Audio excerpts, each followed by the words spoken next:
Good morning and welcome to the RDA National Championships here at Hartbury. How are you all? I hope you're all well here this morning. Thank you for joining us. Whether you're joining us on Facebook, YouTube or Horse and Country, welcome, welcome, welcome. It is day 2 of the National Championships, and what a day it is going to be. It is full of dressage and vaulting. We have so many different dressage competitions, from dressage freestyle to dressage costume freestyle, and we also have some vaulting, which anyone who has followed me on the commentary before knows that I do love the vaulting. Oh, the music is starting already. And I've got some brilliant guests coming up for you today, but do join us on social media. I'm very excited by all your comments. I love reading them out. Yesterday, Park Lane Stables were the RDA group. They were brilliant. There's a lot to beat there. They sent in their comments. They were very excited. They've tagged me on social media. I've already looked at the video this morning. So come on, other RDA groups. Come on, send in your comments. See if you can be as loud and proud as the RDA Park Lane Stables were yesterday. I'm hoping to be joined by several guests today. The first will be the wonderful Clive Milkins, and we'll be chatting to him in a bit. But just a little bit about what's coming up today.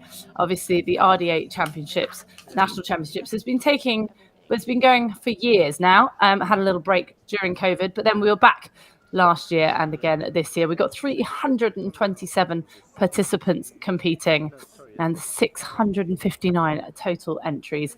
The 3-day event is the largest of its kind in the world for disabled riders and carriage drivers, and hundreds of competitors from all over the UK taking part. We mustn't forget that out in the outside arena as well, the carriage driving is taking part, as well as some other competitions. It's being streamed across Horse and Country, as well as Facebook and YouTube. So do get involved. We had a few messages come in overnight on the Instagram, so I will have a little look at what has come in there before we meet our first guest.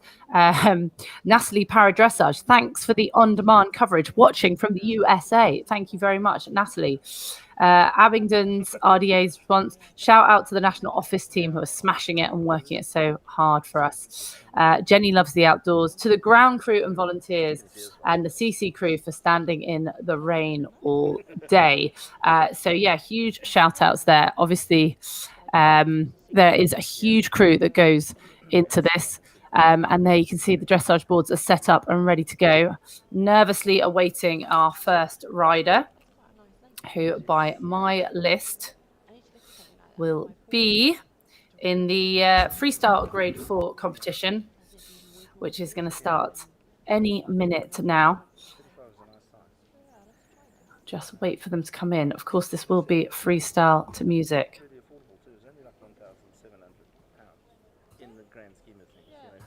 I'm just going to find out if my co-commentator is ready for action. Good morning. You are here, Clive. I was just sending you a message to see if you were ready. Good morning, Clive Milkins. Oh my goodness, you've held many titles in this wonderful world of para-dressage, but at the moment you are the Canadian para-equestrian team leader and Paralympic coach. So we're pretty honoured to have you here on the comms. How are you this morning? I'm very well, thank you. It's quite lucky. I live in Bristol anyway, and so England is still my home base. And I'll be honest, I'll do anything for riding for disabled whenever I can. Well, Clive, what is the ironic thing is I'm actually sat in my home office in Canada at the moment. So we've kind of swapped places there. Yes, when I saw that, I had to smile because I know you're 5 hours behind us. Well, I'm assuming you're on the East Coast, not the West Coast. No, I'm on the West Coast. I'm Vancouver, so I'm 8 hours behind. But well, yeah, like you say. Go on, Clive. Sorry, I interrupted you. Vancouver is one of my favorite cities, and I do quite a bit of work there. But yeah, 8 hours behind, and it's 1 o'clock in the morning with you, so that's pretty tough going. Like you say, Clive, anything for the RDA and the love of this amazing championships. Now, I'm guessing this isn't your first time here at the championships, and we're about to see the dressage freestyle. This is a tough class, isn't it? Freestyle to music. It's fun in so many ways, but can you just give some of the viewers we had so many people who just kind of happened to just drop in to our stream yesterday who didn't have much experience of the competition. What are we going to be seeing today, and how tough is it to do dressage to music? It's really quite a tough challenge because the dressage is the most paramount. So your dressage has got to be good, but you've also got to match your horse's rhythm to the music, so that the rhythm is in sync. And there's got to be a lot more harmony, a lot more fluidity, because the music is supposed to enhance the horse's performance. You're supposed to tell a story, and the whole thing's got to be really quite joyous. So it's a challenge. And you've got to remember your movements, and you've got to keep in time with the music. And first up to take on that challenge is Sarah Hannaford riding Izzy Star from the Saxon RDA. And we saw Sarah yesterday competing in the show jumping, and Izzy Star decided that she wasn't quite the fan of show jumping, but it seems here that she's going to be a massive fan of dressage. I mean, already that's a great start, isn't it, Clive? Yeah, I know Sarah quite well. I've helped her on a few occasions, and Izzy is an Arab. She can be a little bit challenging at times.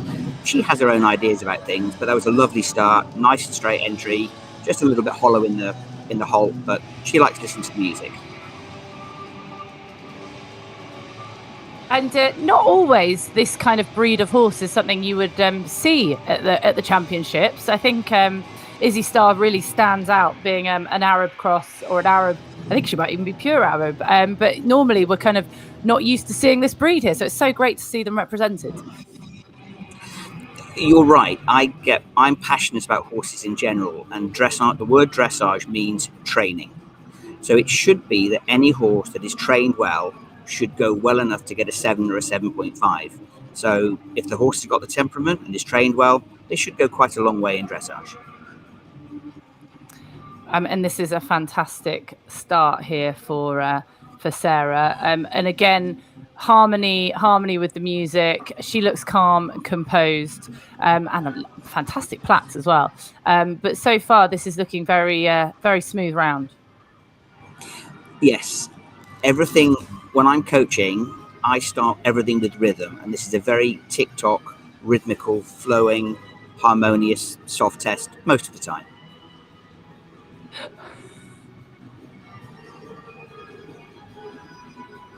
And you just see there that she's doing a little bit of the sitting trot, just coming into her walk transition. I'm guessing what are the rules on, obviously through the levels in BD, you rising trot, sitting trot as you go up the levels. What are the rules here for the dressage here at the championships? Sitting, rising, where is the difference there?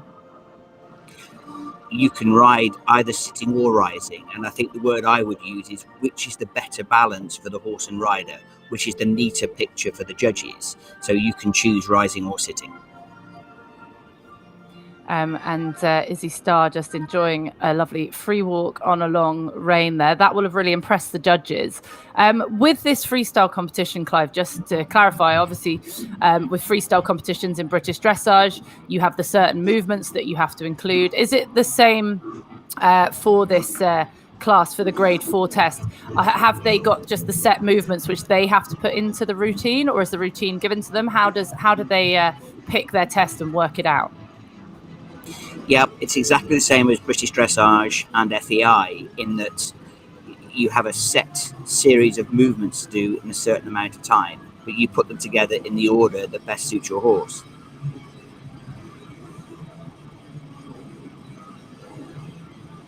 And this seems like a lovely relaxed test here from this pairing. Really interesting to see how Izzy Star's really relaxed in the dressage. In the show jumping yesterday, there seemed a little bit of tension. There's a little bit of tension through the transitions there with Sarah, but overall, I think Izzy Star's got a really good future in dressage. I think so. I know a little bit about Sarah, as I said, and she is starting to aim for the para classes as well as RDA.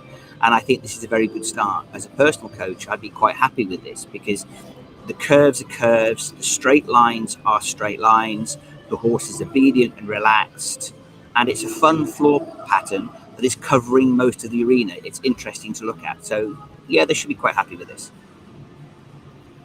And what's really interesting with this little horse, and I say little horse because it's very delicate. It's so nice to see such a delicate little flower coming in. But what's really interesting in this test is how even she is. She's really making most of the change of reins, and the fact that Izzy Star seems to be equally balanced on both reins, actually.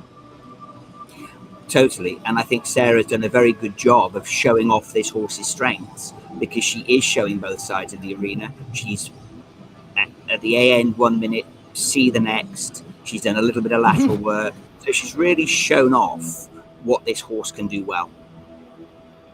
And then the all-important halt there at the end. Oh, she's absolutely delighted with that test. And quite rightly, if you were her coach right now, Clive Milkins, would you be a happy coach? I'm always happy when a rider delivers a performance that they are happy with, and the smile on Sarah's face says it all. So yes, I'm very happy with that.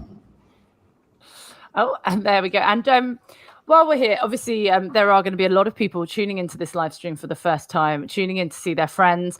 If you are tuning in, guys, come on, like and share. Get this live stream spread wide and far, because this is such an amazing championships. And if you don't feel amazing at the end of the day after watching how much support and love there is at a competition, then quite frankly, I don't know who you are. This is just the best championships.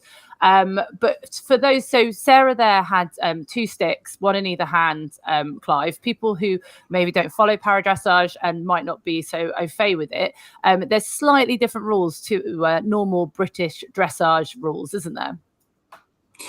Yeah, we have to use what are called compensating aids. Obviously, we recognize that we are working with athletes who have impairments, so they probably have physical weaknesses, and the whip is there because Sarah can't use her legs particularly well. So they're certainly just a little reminder that Sarah's legs are working, and so that she can ride with 2 whips, which even out her symmetry, and they act in the same way as legs. And next into the arena, we have Naomi Elkin with Joyce Boy. Sorry, it's very, very late at night for me here. This towering chestnut entering the arena. And just as Joyce Boy came in, there was another horse that came into the arena in front. Why would that have been, Clive? Why has Joyce Boy been joined by a pal?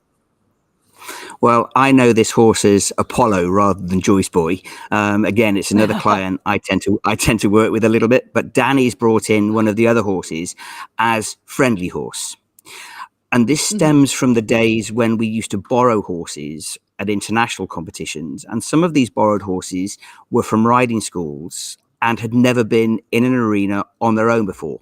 So we call this horse the Friendly Horse because it's there to keep the other horse company. That's so interesting, and I'm guessing that just takes that element of pressure off the horse, so the rider, and then they can get on with their job. And you can see Joyce Boy just having one ear kind of on his mate, but at the same time, he's going, "Yeah, I know I've got a job to do." And what I don't think people can appreciate until they come to Hartpury and watch this is quite how big that arena is, quite how terrifying it is, and huge, and how some of these horses and riders will just never have seen anything like it, and how brave they are to come through those doors in the first place.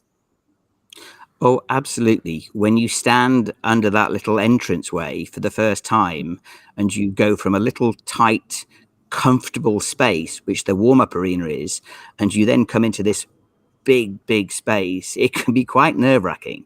And I love the fact that the judges are being very kind and giving the riders just a few extra minutes to get round the outside of the arena, just to acclimatize. So by the time the bell goes and the music started, they've already had chance to take a breath. And do they get, obviously, at championships that you go around the world, and if you were an Olympics, Paralympics, and World Championships, Europeans, you get arena familiarization, which is when the horses come in the morning and see the arena and have a little ride round and take a breath and get comfortable with it. Have all these horses seen this arena before this moment? Have any of them had a chance to come in? I know yesterday some of these competed in other classes, but would have Joyce Boy have been in here yet?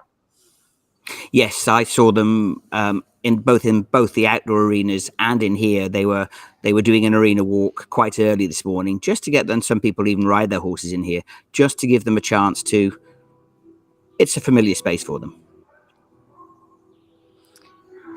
And a lovely start there for Naomi Elkin. And this just seems like such a the horse. Just a little bit of a spook there coming around the turn. But he looks like a gentle giant. Am I correct? Or is Naomi doing a good job of holding this all together? A bit of both. He's a horse, therefore no horse is 100% reliable. They are living creatures who have their own attitude about things. But on the whole, he is such a kind, sweet horse. I've worked with this horse doing grassroots lead rein lessons just as much as he does the more advanced dressage. And a very calm choice of music there from Naomi. And you can just see how this bigger horse compared to the horse we saw a second ago, Clive, you think, oh, bigger horse, actually easier, gets to the other end of the arena quicker. But you can see there, for a big horse, he's quite wobbly. He's having a little wiggle. She's actually having to work quite hard to contain the straightness here. Oh, yes. I mean, the arena they have at home is a little bit bigger than this one. And I think, it's about that rehearsal technique and just sort of getting used to a smaller area. And also the nerves kick in and horses start to go a little bit quicker very often and run. So it's just that taking the pressure off and getting everything slow and harmonious. Yeah, and you see Naomi there is doing a fantastic job of just containing a little bit. And there we have the give and retake of the reins. And I actually think she did really well there, because it looks like Joyce Boy is a little bit on his edge today. There's a lot going on. There's judges watching. He's come into the arena a little tense. So to even give away the reins there, I think that was very brave. Absolutely. I mean, he's a lovely horse. We saw going around the outside of the arena how educated he is. But I think the atmosphere in here has got just a little bit much for him, and he's remembering his hunting and eventing days, I think. He does look like he could do very well on the hunting field, doesn't he? I'm quite fond of him already. He's a lot of fun to ride, and yes, he was quite good out on the hunting field. So just coming across the arena there with Naomi, just opening up that trot. And again, when you've got a horse that's on edge, how much do you let that trot go? How much do you put the power in? And I think that was a fantastically brave across the diagonal there, just to say, yep, no, I've got this energy, I'm going to use it. And she really kind of powered through there. I think as a coach, we always want the best for our riders and we do our best to help them. But at the end of the day, one of the things about sport is the riders are independent when they get between those white boards. And I think Naomi made a great decision. She put a little bit of power on. She showed the judges the difference in the lengthening of stride. At the same time, she kept a lid on him and he came back to her, which is a great sign of dressage training and obedience, I think.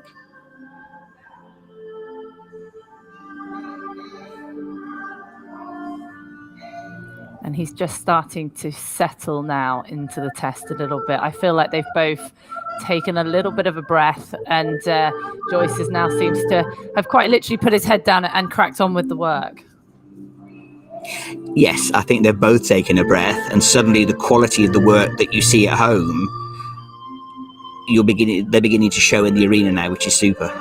I mean, you can see how big his walk is there, and actually how he's letting go now. You hear that breathing out, where he's letting go through his rib cage. He's taken a breath and he's gone, okay, this isn't such a scary space.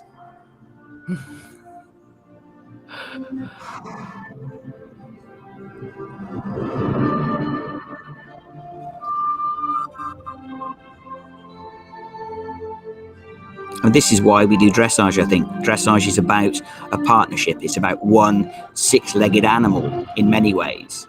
And therefore, they've both got to get it right in the boards. And I think we can see here how the walk is by far and away. People think, oh, the walk. And as you on the different grades, some of the tests are only in walk.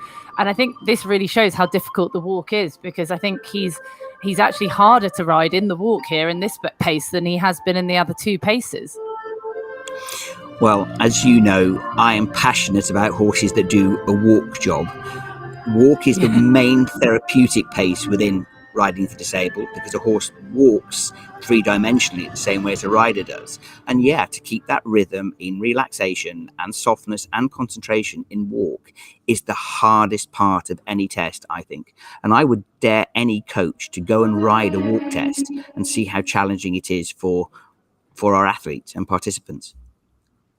I'm okay, thanks. I'm not going to do a walk test. They're too hard. They're pretty challenging, that's for sure. Yeah, having worked with some of the greats in para dressage, including Sophie Christensen, who I know you coached for many, many years. We could talk all day about Lambrusco and having that ride on him that time with you. But you could see there how she managed to contain that horse, because even at the end in that final halt, you could see he was like, no, come on, let's go. So I think that was a fantastic test from Naomi Ilken. And I think that was she did a fantastic job of kind of damage limitation there, because he was full of it. So I think I take my hat off to her. That was a great test. I'll pass that on to her when I debrief with her later, because absolutely, she held it together. They showed some brilliant moments, and they came back together and worked very well as a partnership at the very end. And he walked out a lot more relaxed than he walked in. And that's what we want from a training session. The horse has got to finish, and the rider has got to finish slightly better than when they started. And that's one of the hard things about dressage, isn't it? Because you can't say to the judge, by the way, he's really on edge today. Could you just give me some better marks? That judge just sees what they see, and however much they want to mark on if they know the horse or whatever, they're not allowed to. And that makes it incredibly tough. It is very frustrating, because your horse has gone much better than it maybe does normally, and the judges still don't reward you, because, as you say, they can only mark what they see on the day. And that's frustrating as a coach, but it also what improves the standards, because they're not interested in backstories and sob stories and how cute your horse is. They just see your horse in a rider combination and they give them the mark. So it's a very cold, clinical way of riding, maybe, but it actually helps you improve because it takes the emotion out of it. Brutal, some might say, Clive. Brutal, some of these judges are. Trust me, I've smiled my way down a centre line and it's done me no favours. Well, I'm quite lucky. I work with the Canadian team. I spend a lot of time working with the judges, and I've just spent the last week at Hartbury at the International. And because I didn't have any riders, I actually wrote for the judges. And when you scribe for the judges, you suddenly realize how much effort and determination they debate within themselves about whether it's a 7 or a 7.5 and why they like something. And I would recommend anybody actually did some riding and some scribing for the judges in order to discover how much they train and how much they beat themselves up when they suddenly realize that they might not have quite agreed with their original mark. Absolutely. So that is, I've just been informed, the end of the class. We've had the last rider is no longer joining us. So we're going to get the results of that class as soon as possible. We've got the next class starting at 9:35. Clive Milkins, will you stick around and join me for the next class and the next few after that, perhaps? Because I love chatting to you.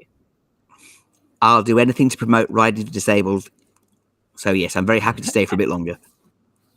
Excellent. Okay, well, grab a cup of tea, people. Go and check out social media. Loads of people commenting already. And we will be back at 9:35 for the Dressage Freestyle Grade 5. So make sure you stay tuned. And Clive, I will chat to you again in a bit.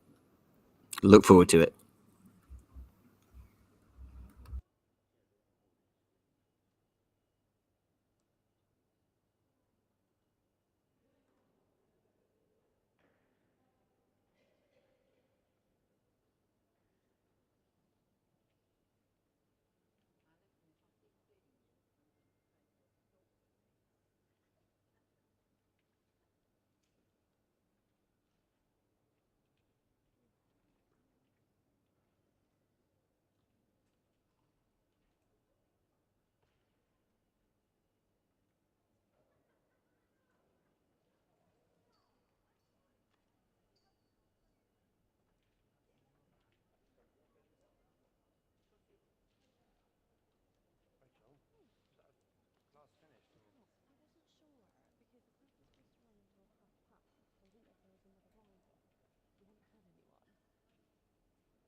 Now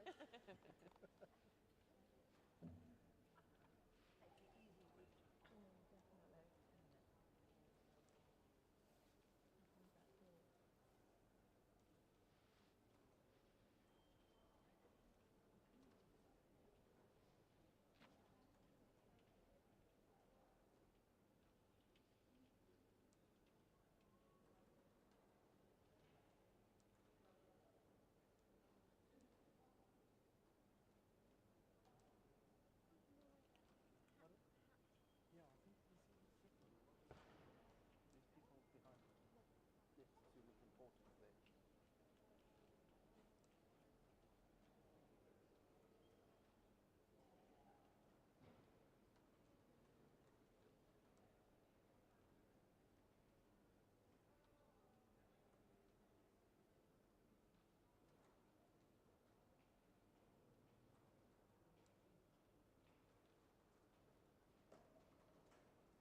Julie Furber, riding Rastafari from North Cornwall RDA.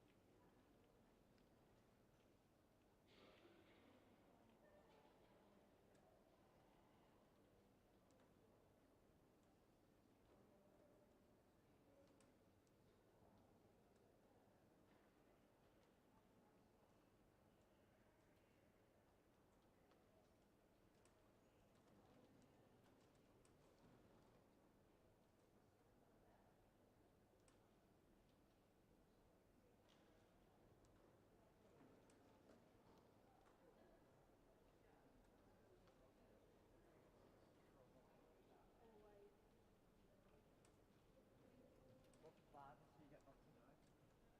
luck, Julie.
Welcome back to the freestyle dressage here at the National Championships. We are currently on class 40 dressage freestyle grade 5, slightly earlier than planned. We have Julie Furber with Rastafaria from the North Cornwall RDA, and I'm hoping that I've still got the wonderful Clive Milkins on the other end of the microphone. Clive, this is a big horse by the looks of things, or is Julie a very tiny rider? A bit of both. Rasta is a very experienced dressage horse, and he does have a sense of humour as well, speed-wise, and he does his own freestyle in the middle of it. But yeah, you're right. Julie is quite a slight and elegant rider. And this is the grade 5 now. We had the grade 4 earlier on. What would be the differences between the two classes that we can look out for?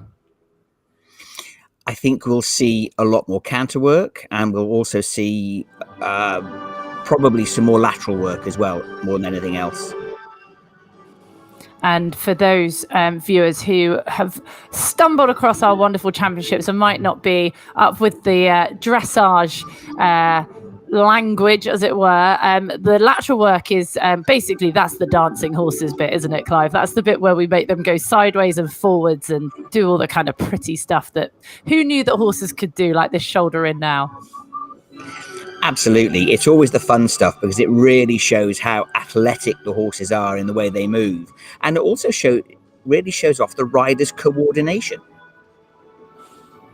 Yeah, absolutely. And again, as you can see here in the dressage, it's important to show the horse's strengths on both sides. They've got to show every bit evenly. What was interesting there is I don't think Rasta's as keen to do a shoulder in right as he was to do a shoulder in left there, just slightly stiffer. But I mean, I'm much better on my right hand than I am at doing weights or balancing on my left leg. Horses are just the same as us, aren't they? They're going to find one way a lot harder than the other.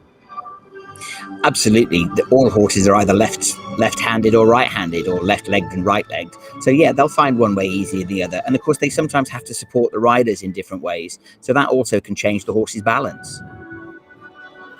Yeah, and as you can see here, that Julie's keeping the whip very much in her right hand as well. So again, different riders' strengths down each side, and the horses, like you say, just they are unbelievably clever at adapting. So it might be the fact that he's going, do you know what, you're tipping a little bit that way, so I'm just going to hold you up a little bit that side. And that, again, in turn, especially if it's a combination that's been together, makes the horses stiff in different ways as well. Yes, it does. And, you know, you've already mentioned the great Lambrusco, and he had a great way of saying, was that an aid? Oh, no, that was just the rider. I'll ignore that. Or, oh, yes, that was a weak aid, but I'll do it for you. And it's all about a partnership. It's about the horse recognizing the rider's strengths and weaknesses and helping them through any challenges they have. That's why I love horses so much. And just see Julie here in the walk. And again, going from the walk into the canter, that is such a tricky transition if you don't have that quality to the walk, isn't it? And you could just see there, the canter now looks like a kind of canter you could do your makeup on, but his walk wasn't quite there just for that transition. No, I think you can safely say Rasta knows the music very well, and why should he walk when he could do his party piece, which is the canter work? And he's fabulous in canter. He's just like a really jumpy, rocking horse, really easy. There are the simple changes, you know, and he's expecting a flying change because he has got a sense of humour. Yeah, so and that makes it so much more tricky. I remember when you gave me a little lesson on the Great Lambrusco, and I basically had to think flying change, and he did it. So I think actually getting a simple change would have been so much harder. Absolutely, and you can see there in the sequence of the Serpentine, the 4 loops they've just done. By the time he got to the last one, he sort of went, "Oh, Mum, if you insist, I'll walk for you, and then I'll canter again." And now he's off in his favourite bit, which is galloping about. And what's interesting there is he's got very distinct differences between the canters there, isn't it? And that sometimes when you do have the safer horses, who are the para horses, who are very trained to be like, I'm safe, I'm not going to go anywhere. So to actually see her there, open him up and actually get that change in the pace is fantastic. And you actually see he's got a massive stride in there.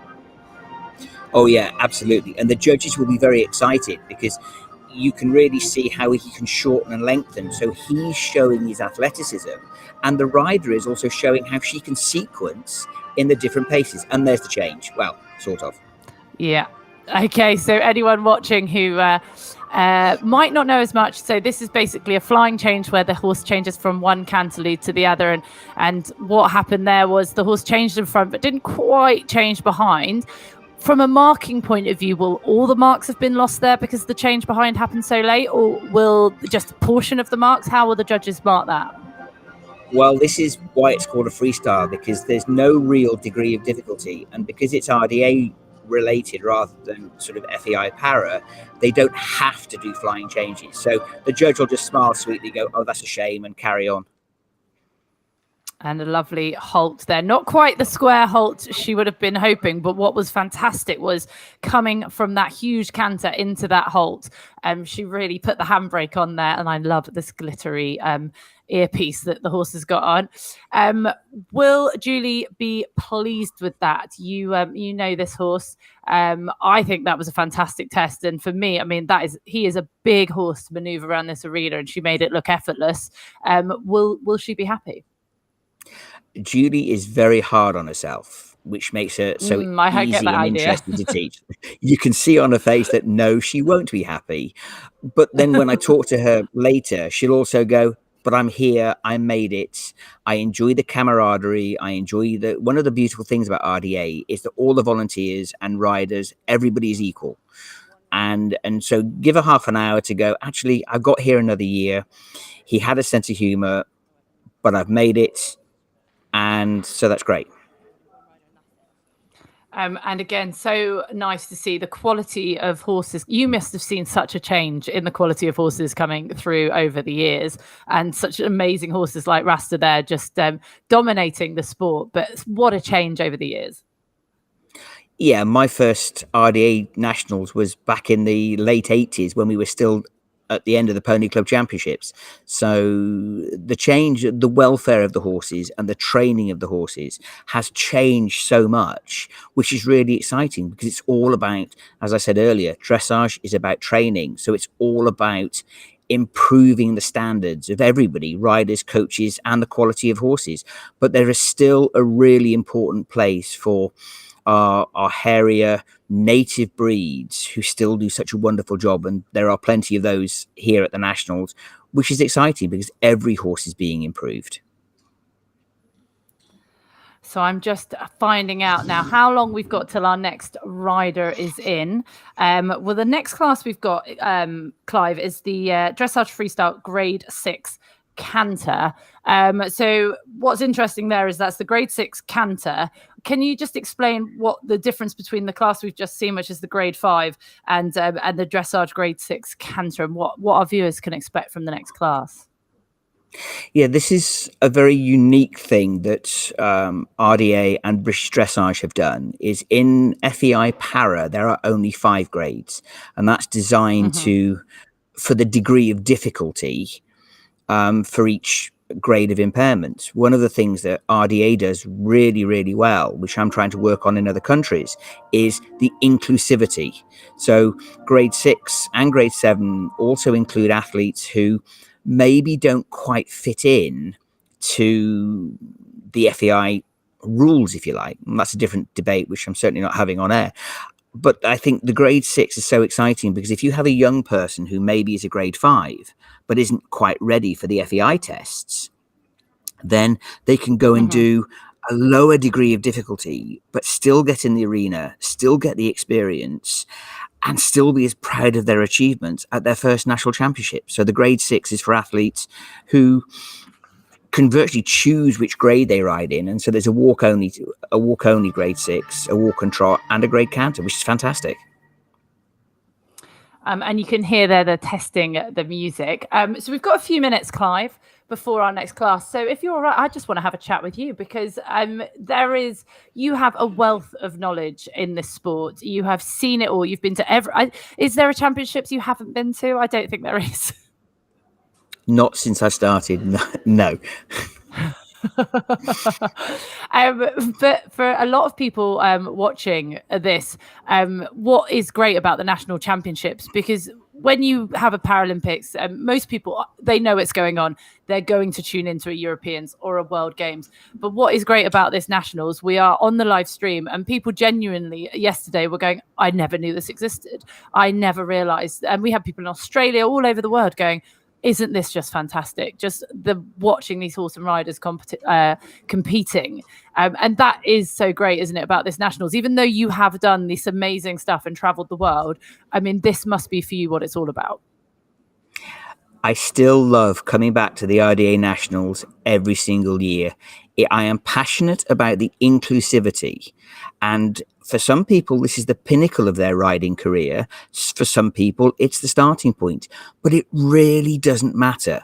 The camaraderie, the friendships, the support each other have. Because at this level, say, for example, one of the groups I work with in Northern Ireland, it's too expensive to bring their horses over. So another RDA group locally, like the Saxon group, will just say, oh, there you go. Our horse has got a spare test. Why don't you ride my horse? And, if a horse maybe doesn't travel as well as it should or has got a little bit stressed, there is always another RDA group who will say, that's okay. Why don't you just borrow my horse? And I'm passionate about elite sport can be quite challenging at times with its rules and finances, but this is the home of where para started all those years ago. And RDA does a great job of keeping the dream alive for so many people. Absolutely. And there's a reason that I'm up at 1 o'clock in the morning commentating on it, because honestly, the people involved and the love that you feel when you come to these championships. You have worked with some of the greats. I mean, we mentioned Sophie Christensen earlier. The pride you must feel in our British team, but they have won everything, but the rest of the world has caught up. I mean, they've really having to fight for their gold medals these days. Yes, and that's what makes the sport so exciting. The Brits have been at the forefront for so many years, and their systems and professionalism and excellence is still second to none. They are still the framework that countries that I work in are still aspiring to. But what is great is sport is about standards. Sport is about setting high standards. The Brits have done that fantastically well with your Natasha Bakers, your Lee Pearsons, your Sophie Christensens, and the more advanced grades like Charlotte Cundall and Sophie Wells. So everybody's watched the Brits. They've learnt from the Brits. And of course, now they're doing things in the same way, but also in their own individual way. And they're catching up. Like the Americans, for example, it's really, really exciting that it is now a global sport. And I'll let you into a secret. There is a rider who is riding later today who is actually from Colombia. And he is a rider I met on one of my FEI Solidarity trips in Uruguay. And eventually he wanted to improve himself. So he has now come over to the Talent School of Equitation. He's borrowing horse for them, and he's training for hopefully Pan Am Games in 2027, but certainly the LA Games in 2028. So he's here doing his first national championships because of what RDA and para is now doing around the world. It's really exciting. And you mentioned talent there. I mean, Pammy Hutton, the scariest woman on the planet. I know very well. It's a very, very, very dear friend of mine. But my goodness, she is passionate, and the riders she gets through her and through the talent system, and you go there and she will not see your disability. She just sees someone who can ride and achieve, and she will push whoever comes through those doors to compete and to succeed in whatever discipline they want to. I mean, she's a formidable force to be reckoned with. She is. She also, as you say, is passionate and has a heart of gold and believes that everybody can achieve their full potential. I think you could say Pammy hates people wasting their abilities. So she does whatever it takes to help people to be the best, which is awesome. Absolutely. And just look at Suzanne Hex, European gold medalist on Pammy's own Ibera. I mean, Pammy could have kept that horse covered in cotton wool for her children and for me. I loved riding Ibera, but no, she's always making sure there's a horse that whichever rider it is, she will find a horse that will suit them and help them achieve. And it's just Anne Dunham again, another great British rider who was based at Talent. Just so many have come through the Talent doors. And interesting, the horse you've just seen, Rasta, Susie, when she came back to riding after the challenges she had, she actually went to Mark and Becky at North Cornwall first, and she actually rode Rasta and some of the other RDA ponies before she then went back to Pammy, who then, as you say, Anne Dunham, so many others, Nicola Tustain also trained with Pammy, and Hilary Hughes at Talent. And that's what I love. There is a chain in RDA, which means wherever you are in the country, you can go and start with somebody and then move on or move back to somebody else when you've developed more knowledge. And I know I can tell this story because no one has a sense of humor like everyone at the RDA, but I used to ride a Bira and a Mo, who Susie also used to ride. And whenever those horses didn't go as well for me, Pammy would scream at me, Jenny, Susie rides those horses better than you and her legs don't work. And it was just like, oh, okay, thanks, Pammy. That so, and Susie used to sit on the sidelines laughing at me heartily. So yes, I've had my fair share of shouted at from Pammy Hutton, and I cannot ride those horses nearly as well as Suze. She is, no one has a sitting trot like Susie Hex, I can tell you. No, she has a seat like you very rarely see in able-bodied riding. Well, enough about talent, because into the arena now. Oh my goodness. So I don't know if you know this, Clive, but over the 3 days, I get to choose my commentator's pony of the championships. Hercules yesterday was definitely up there, because Hercules, I think, was in nearly every class with about 20 different riders, and what a ledge. But Gladys Prince Charming with Dylan Ward, I mean, this pony has already stolen my heart, hasn't even entered the arena yet. You're not supposed to have favorites. You're supposed to see what the judges see. But but I'm a sucker for a grey. I'm a sucker for a grey, and yes, I agree. This is a very cute partnership and combination. And this is Dylan Ward. Dylan is 8 years old, passionate about dressage, and has 3 ponies. Dylan has bone cancer and has been receiving treatment for 12 months, has severe weakness on his left leg and left hip bone in a soft form of cancer and radiation damage. His left leg is shorter than his right, unfortunately, and he will never recover from this. But this is not stopping him, and he is already flying through this test. As you can see, I mean, this is just not only the cutest combination, but I mean, Dylan is looking like a force to be reckoned with. Well, I agree. His corners are corners, his straight lines are straight lines, his curves are curves, and you can see that he's using the different paces. Okay, Jenny, maybe you're right. Maybe this has got a very cute factor. But I think for me, the initials RDA stand for Riding Develops Ability and Achievement. And I'm really, really passionate about that. And this is a young man who is definitely riding to the best of his ability. What more can you ask for?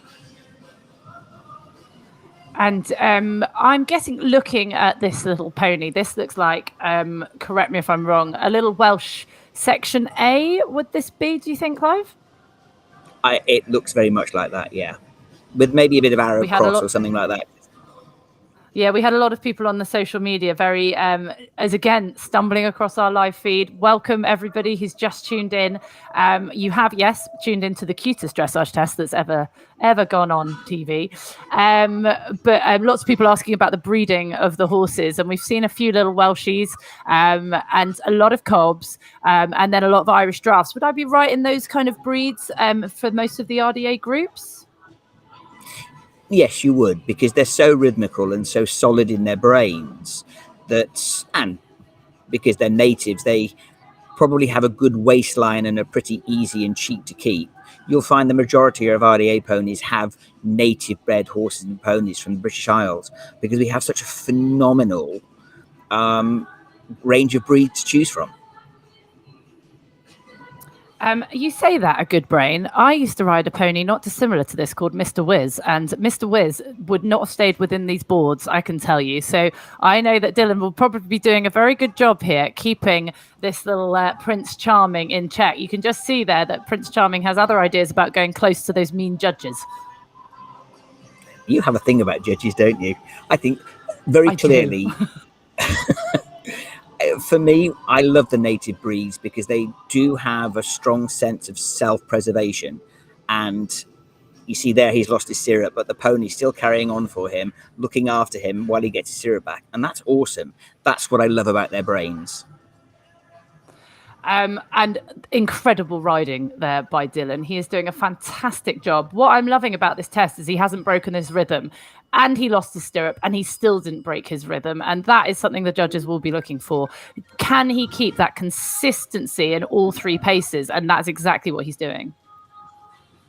Absolutely. You know, rhythm, straightness, and balance are the cornerstones for any dressage test. And this pony, okay, we have a little bit of bend to the outside from time to time, but this pony is keeping his balance, he's keeping his rhythm, and he's it's a partnership. He's looking after the rider, but the rider is doing his bit and telling him where to go, which is awesome. And Dylan's doing very well coping with the pressure. Now, I think I recognise Dylan. I think Dylan has quite the social media following and is a big fan of someone I work with a lot who's called Ben Atkinson, who's a Liberty trainer. I don't know if you've ever seen him in action, Clive, but I think Dylan is one of his biggest fans. And Dylan has quite the following on social media. He's Panero and Pepper's Adventures, and he has 21,000 followers on social media. So we better say nice things about Dylan, Clive. He's got quite the following. Well, I'm not maybe as tough as Pammy, but I still, good is good in my books. And so, okay, I'll say nice things about Dylan because he's riding really, really well.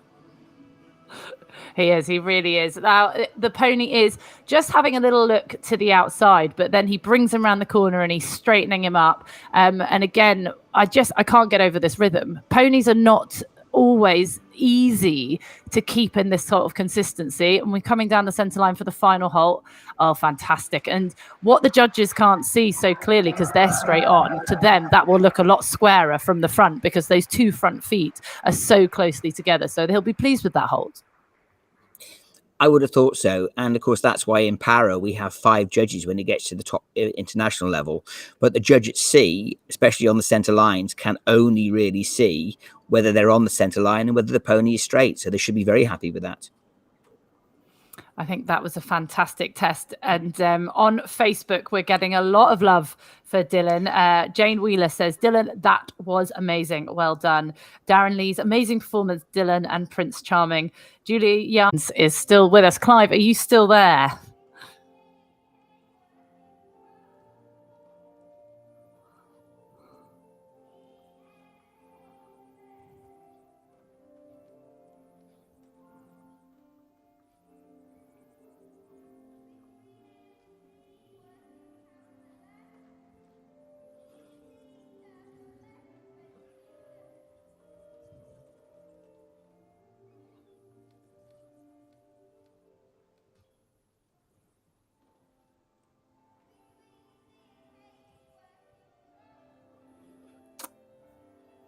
So we are now on class 42, dressage freestyle to canter grade 6.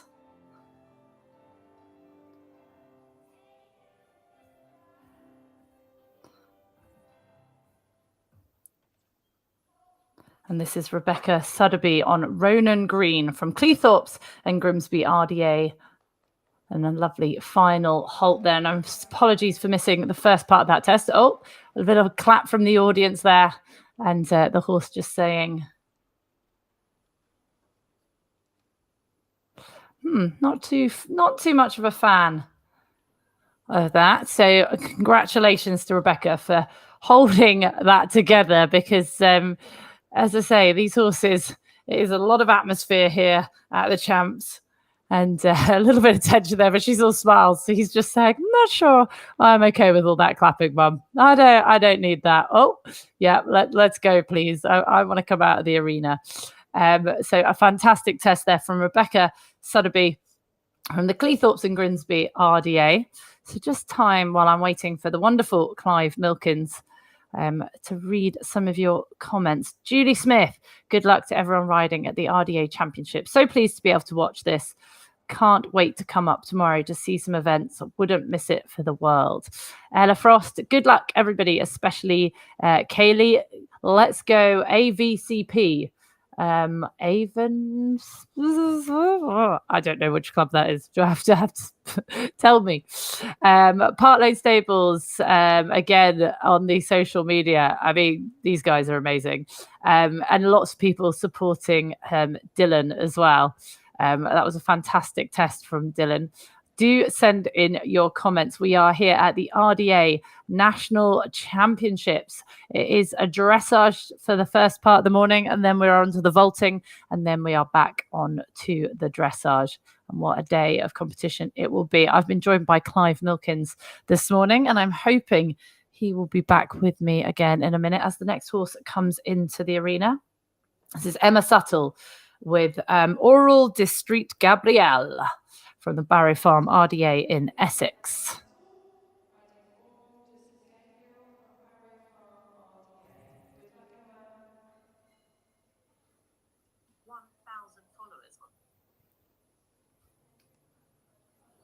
So a lovely little grey coming in here now. Emma, it's first time competing at nationals in recent years, and it's her first time competing at walk trot canter test as well as doing a freestyle. I'm still on the social media, Park Lane Stables, just saying hi. I know black screens. Sorry, guys, on the social media. We are beholden to Hartbury's network, and unfortunately, for a second there, it went down, which is always the way with live streams. These things can't be helped, but we are back up and running for this dressage freestyle grade 6 canter. Do not forget to share our stream on Facebook, YouTube, and Horse and Country. Share the love, everybody. Let's click like and share, because might be somebody's whose life you can change by introducing them to the magical world that is the RDA. And down the center line for this pair, Emma Suttle with Oral de Saint Gabriel.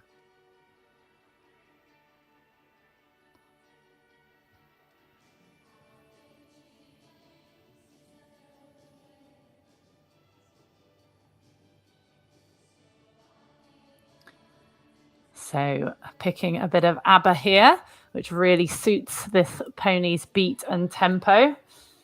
Fantastic. Just a little break into the canter there. You can just see the trot getting a little bit speedy as she's trotting round. So what the judges are looking for is for this rhythm to remain the same. So we want the trot to remain in this 2-time beat. 1, 2, 1, 2, 1, 2. And just there, you just saw it getting a little bit speedy. So the pony mistook that as maybe going up into canter. But what she did do is keep it accurate. So the judges will be looking for that accuracy as well. Coming down into the walk, as Clive and I were talking about earlier, this is a difficult pace. One of the reasons it's so difficult is because in the walk, the pony is moving all 4 legs. I know that sounds really silly. Obviously, in the other paces, they're moving all 4 legs. But in the trot, you can see they move them in diagonal pairs. So they're moving 2 legs at the same time. So you control this 2-time beat. In the canter, they have a 3-time beat. They move a leg on its own, 2 legs together, and then a leg on its own. But in the walk, you've got to keep this 4-time beat going. 1, 2, 3, 4. So moving 4 legs individually and trying to keep that rhythm, which is incredibly difficult. So a tricky floor pan here from Emma. You can see it's quite windy and tricky. She's going for quite difficult small circles, which are much harder to ride. You've got to bend the horse, make sure they're even around the turn.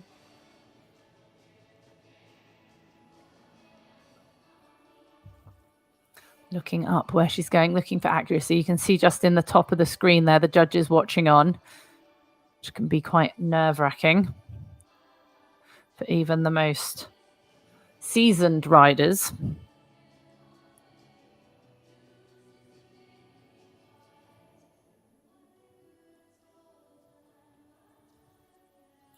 And here we go. You see Emma letting go of the rein, allowing the horse to stretch, allowing the rein out. And what the judge is looking for here is just to see, does the pony elongate the shape? And you can see there what that does to the walk. There was a really nice change in the walk there.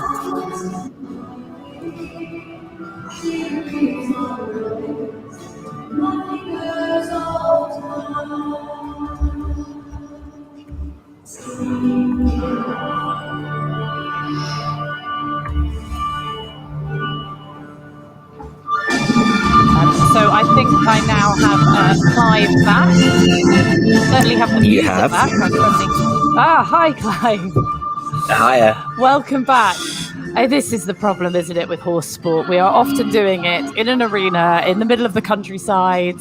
And sadly, that means that sometimes we lose connection. But you're back, I'm very pleased to say. Yes, I am. I'm very pleased to be here too. You've been watching this pair, even though we haven't been able to talk. Yep. First of all, look at that tail plait. That is extraordinary. Do you know, I was going to say exactly the same thing. And as a male, although I can plait, I don't do tails anywhere near as well as that one. I think the last two tests have been proper grassroots quality, developing into exciting riding.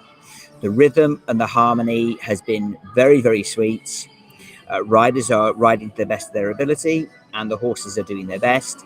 Okay, not quite round enough for maybe a posh dressage lesson, but if you're examining the rhythm, the straightness, the balance, and the harmony, the last two tests we've seen have that in bucket loads. And you can just see here, this pony is quite whizzy. So she's doing a great job definitely containing that. You could just see there in the canter there that it's just getting a little bit more.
Something you'll take it.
Well, good afternoon and welcome to the Hartbury Arena where the RDA National Championships are taking place.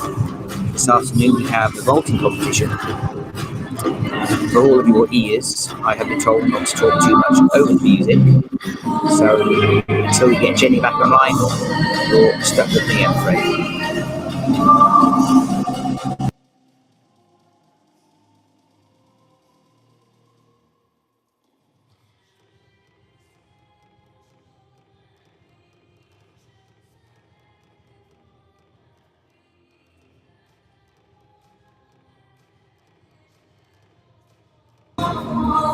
What we're watching here is the Callum RDA group. The three riders are all doing their compulsory movements first, and then they'll go on to their freestyles when all three have completed their compulsories.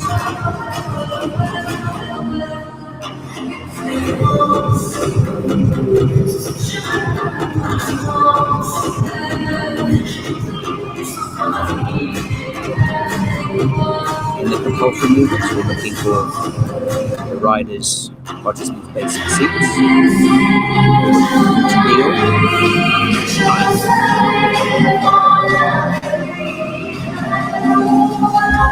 The music's too loud. Music's a bit loud. Yeah. Okay.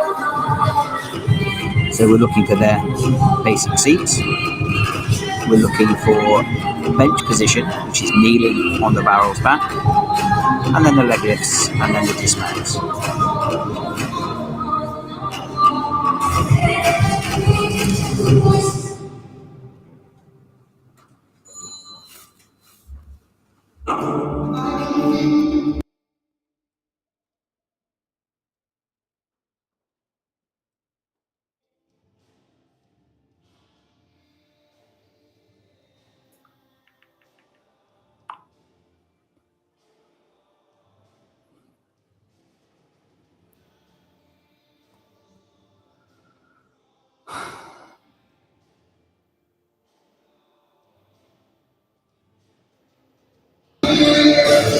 In the compulsory movements, the participants have as much time as they like to complete the movements, whereas later we'll see in the freestyle they only have 1 minute to complete movements that aren't in the compulsories. I warn you So, that Clive, I think I'm back on. Can you hear me? Yes, I can, Jenny. Glad to have you back. Ah, you've been doing an excellent job. Who knew you had such talent as a commentator and presenter and host? Well, this is new to me, but I'm always happy to think on my feet and help anybody out. You've been doing amazing work leading us through this vaulting class. What have you made of it? Your first experience commentating on the vaulting? Well, I'm quite lucky in that I had a crash course about half an hour ago from Lizzie Bennett, the RDA vaulting lead, who basically said it is very similar to dressage in that it's all about rhythm, harmony with the horse, balance and straightness. So I'm learning a lot that might help my riding in the future. And this is number 382, Amelia Verdon on the barrel vaulting from the Callan RDA. And one of the wonderful things about this as well is if you don't have the opportunity to have a horse or you are not ready to be on the horse, this is a way of taking part and being involved in the group.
Everybody helped each other.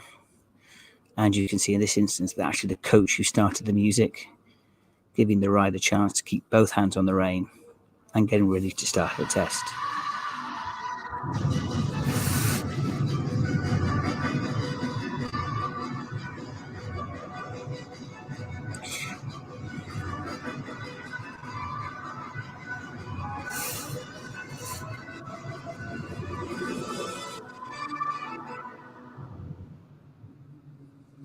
I think one of the great things about the freestyle tests is not only do the riders make up their own floor plans, showing their strengths, but also they're allowed to choose the music for themselves. Ideally, we choose a rhythm that fits the horse, but also it's music that may mean something very personal to the riders.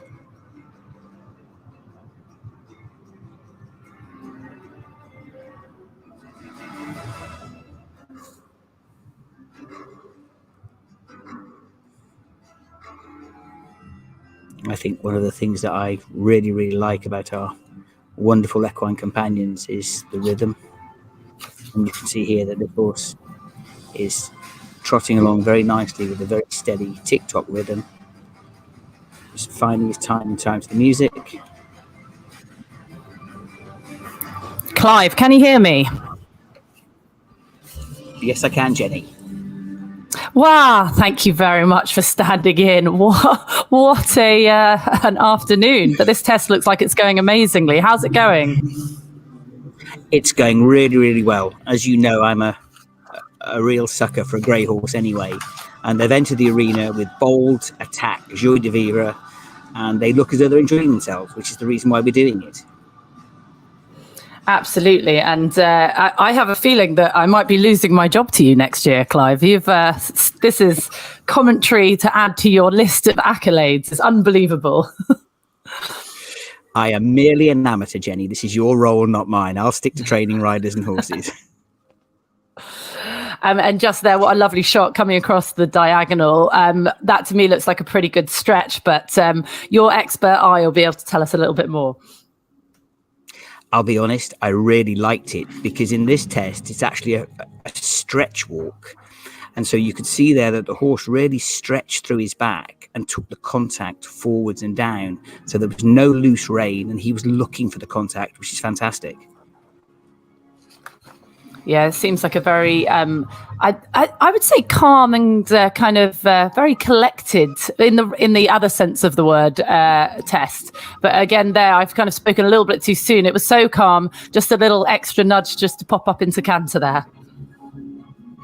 Yes, I think this horse is happier in walk and trot and clearly doesn't like the go faster speeds. But the rider's working really well. The rhythm is good and they're completing all the movements. But I suppose for a lot of the horses, to be comfortable in the walk and trot is kind of what you're looking for. And a horse that is comfortable in the walk pace is actually worth its weight in gold. Oh, totally, because the walk is so important as a physical therapy tool for the riders we're using. And, you know, it's great when riders do start cantering. But, of course, most of our work is done in walk and trot. And frankly, in this size arena, I would actually be much happier with a horse that was very steady in the canter and needed to be kicked along a little bit than one that was quite exuberant in his paces. Exactly. And there is obviously the additional aids you can use of the stick and everything for a horse that isn't so forward in the canter, because actually that calm, especially we've seen a few horses this morning, especially, have come into this arena a little on their toes and a few spooks here and there. So actually this little calm test is actually really makes me feel a little bit more relaxed. Exactly. And I think if the judges are nervous or the coaches are nervous, then it doesn't make for good marks. Whereas this little horse is just going, yeah, I'll do my job.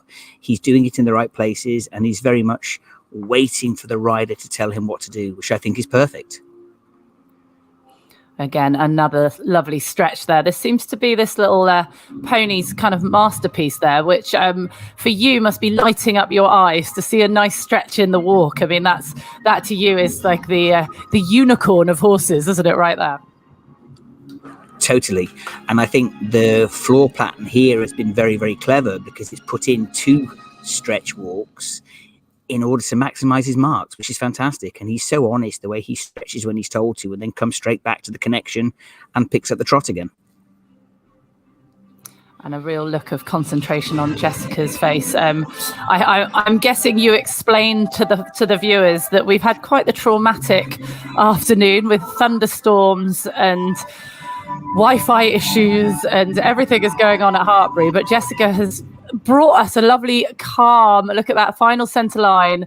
A fantastic test to settle our nerves and start the afternoon off. I don't think she could have done it any better for us. No, it's a really good smiley test to start the afternoon. And one of the things when you're working with young athletes is we talk about chaos training and being able to cope under different adversities. And I think you can safely say with thunderstorms, time's been put back for 2 hours. And of course, the problems we've had with internet connection and one or two other things, there's been a lot of challenges this afternoon, but the riders that are going somewhere will definitely step up to the mark, which I think is very exciting. Yeah, absolutely. And now, what are the a lot of people watching the dressage will be, why doesn't she just kind of get out the arena as quick as possible? Why is she taking the long route? But I mean, you're riding under rules from the moment you kind of enter the actual main arena before you even enter the white boards, aren't you here, Clive? Yes, there's a peculiar rule in Paralympic level where they don't talk about the arena, they talk about the field of play. So this whole arena is our field of play. And technically, once the bell goes, a rider has, in RDA and Para, a rider has 60 seconds to start their test. Coming out, well, I like to get out of the arena as quickly as possible before the judge can find more nasty things to say about me. But in all honesty, giving the horse a little extra schooling by letting the horse settle at the end is never a bad thing.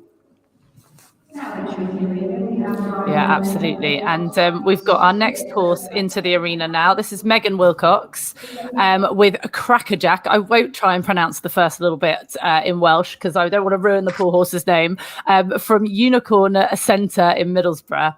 Apparently this is Megan's first time competing at the Para Championships. She's just moved up to canter test this year. And she has previously competed at the RDA Nationals and Special Olympics, and where she has won golds at the Olympic National Games. So I'm looking forward to seeing this test. We saw a bit of crackerjack yesterday as well. So a fantastic all-rounder, this horse, and a very come into the arena already. It looks like knows a job, just knows his job, sorry. And again, they're just having a little look around the arena first. Again, people might not have heard the rules of dressage before, or might be new to it, or might be watching this going, do you know what, this is something I want to do. Can you just take us through what Megan's doing, Clive? And we heard a little bell there. That's not Santa coming, is it? That's a little signal for her. Yeah, that's the judge signal that they're ready and all their paperwork is in order so that they can start the test. And then the rider's still got time. As you can see, the coach and the rider are just getting themselves organised. And then the rider will start the music, backed up by the coach. So it's a nice, calm, relaxed start. The judges don't like you entering the arena flat out looking ruffled. That sounds like one of my eventing tests, to be completely honest with you, Clive. I've exited many an arena before I've even started. Yeah, eventing dressage can be a bit challenging at times. I know that for a fact. Learned the test in the lorry on the way there. So interestingly, no comment here, Megan's gone. Megan's gone straight off. She's not gone conventional route down the centre line. She's gone straight off on the diagonal line, showcasing. That's quite brave as well, because when you go down the centre line, you can kind of hide a few things. I know you're dead straight, but can't see your side on. But she's taken that route, and you can see here that Crackerjack straight away is just settling into a lovely rhythm, taking Megan forward. But she's not holding back by the looks of things. She looks like she's guns blazing for those big marks, already pushing that trot forward. Oh yes, she's definitely on a mission. And I think you're right. There is 10 whole marks for the centre line. And if you don't show long enough on the centre line, then the judges can't quite give you the marks. But at the same time, going down the centre line wastes time for some of your other movements. So therefore, once you've got your halt established, to move forward and travel on a diagonal line gets you to the wall of the arena quicker, which means you can get stuck into the fun stuff. Yeah, we all like getting stuck into the fun stuff. We saw the tests earlier this morning, and this rider here now has someone alongside. What's the role of the person alongside Megan, who we saw putting their arm up and came in with her? Riders with certain challenges are allowed somebody in the arena, A, for safety, and B, to call the test. Dressage is about examining athletes' riding ability, not necessarily judging any impairment they might have. So therefore, to have somebody on the outside for confidence and to just remind them where to do a circle, the coach is directing traffic. They're not allowed to coach. They're only allowed to guide where the person's going. So it's a fantastic help for people who maybe are a bit forgetful of left and right, like most able-bodied athletes. But it just means that they're not on their own in the arena. What I'm absolutely loving about this test from Megan is she's riding a really big horse, but she's not letting that stop her. And that canter transition a second ago, she gave herself loads of time to prepare. And Cracker Jack's not one of these horses who's just going to ping up into canter, but she's not giving up. She is actually saying, like, no, Cracker Jack, you will pick up this canter. In this rain, though, not quite so amenable. And she's just asking her coach there what she should do. But again, it's, the pressure situation as well. Cracker Jack, like you say, is like, I'm told half the time to go slow. So if you want me to go forward, you've got to mean it. Absolutely. Again, what I love about him is how honest he's being. There's clearly a little bit of communication challenge between him and the rider. And you can see the rider sometimes having a discussion with their coach. This is what happens under pressure, and this is why sport is such a good therapy and got such a good education for all of us. Things don't always go according to plan, and it's how you cope with it that is important. Yeah, absolutely. And Megan is cracking on with Cracker Jack. And the nice thing is as well that everybody is here to support. This isn't, no one is going to be disappointed with Megan just going in the arena at the Nationals is such a huge achievement. And the fact that she is keeping going despite Cracker Jack's slight unwillingness to pop up into right canter is just amazing.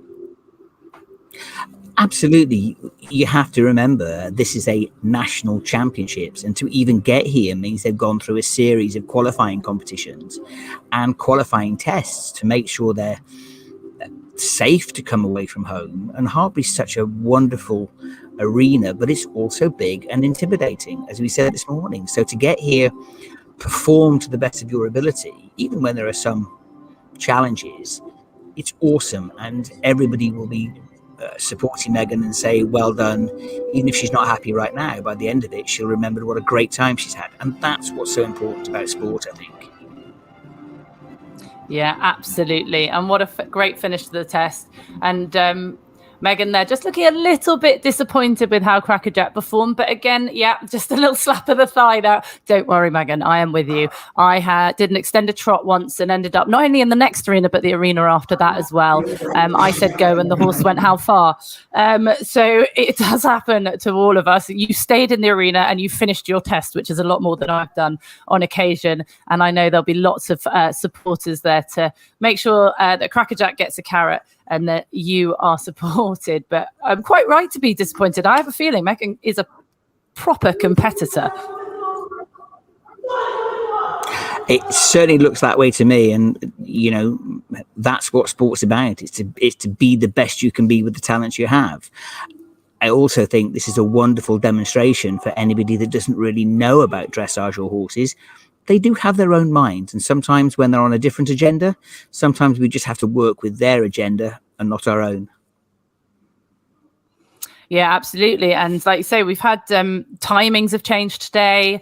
It's been a bit of damage limitation, thunderstorms, and horses. I grew up in Cyprus, and the thunderstorms we had there were extraordinary, and the horses used to gallop before we heard the thunder or the lightning. And we had earthquakes, and we knew an earthquake was coming when the horses started doing stuff. So they feel it a lot more of us, and that can just sometimes zap the energy out of a horse if they kind of the tension's mounted. They thought they were going on at one point, and maybe that hasn't happened, and we think it just affects us. But again, like you say, this is having that empathy for an animal and understanding that it might not be the horse's day is something that's such a great thing to learn, especially for the younger competitors. Jenny, you've interviewed many people in the world of horses, and they all say the same thing, because they're quite right. Horses are great levelers, and we end up having to do things on their agenda and working with an animal that maybe doesn't want to do something. And the timings are so different now.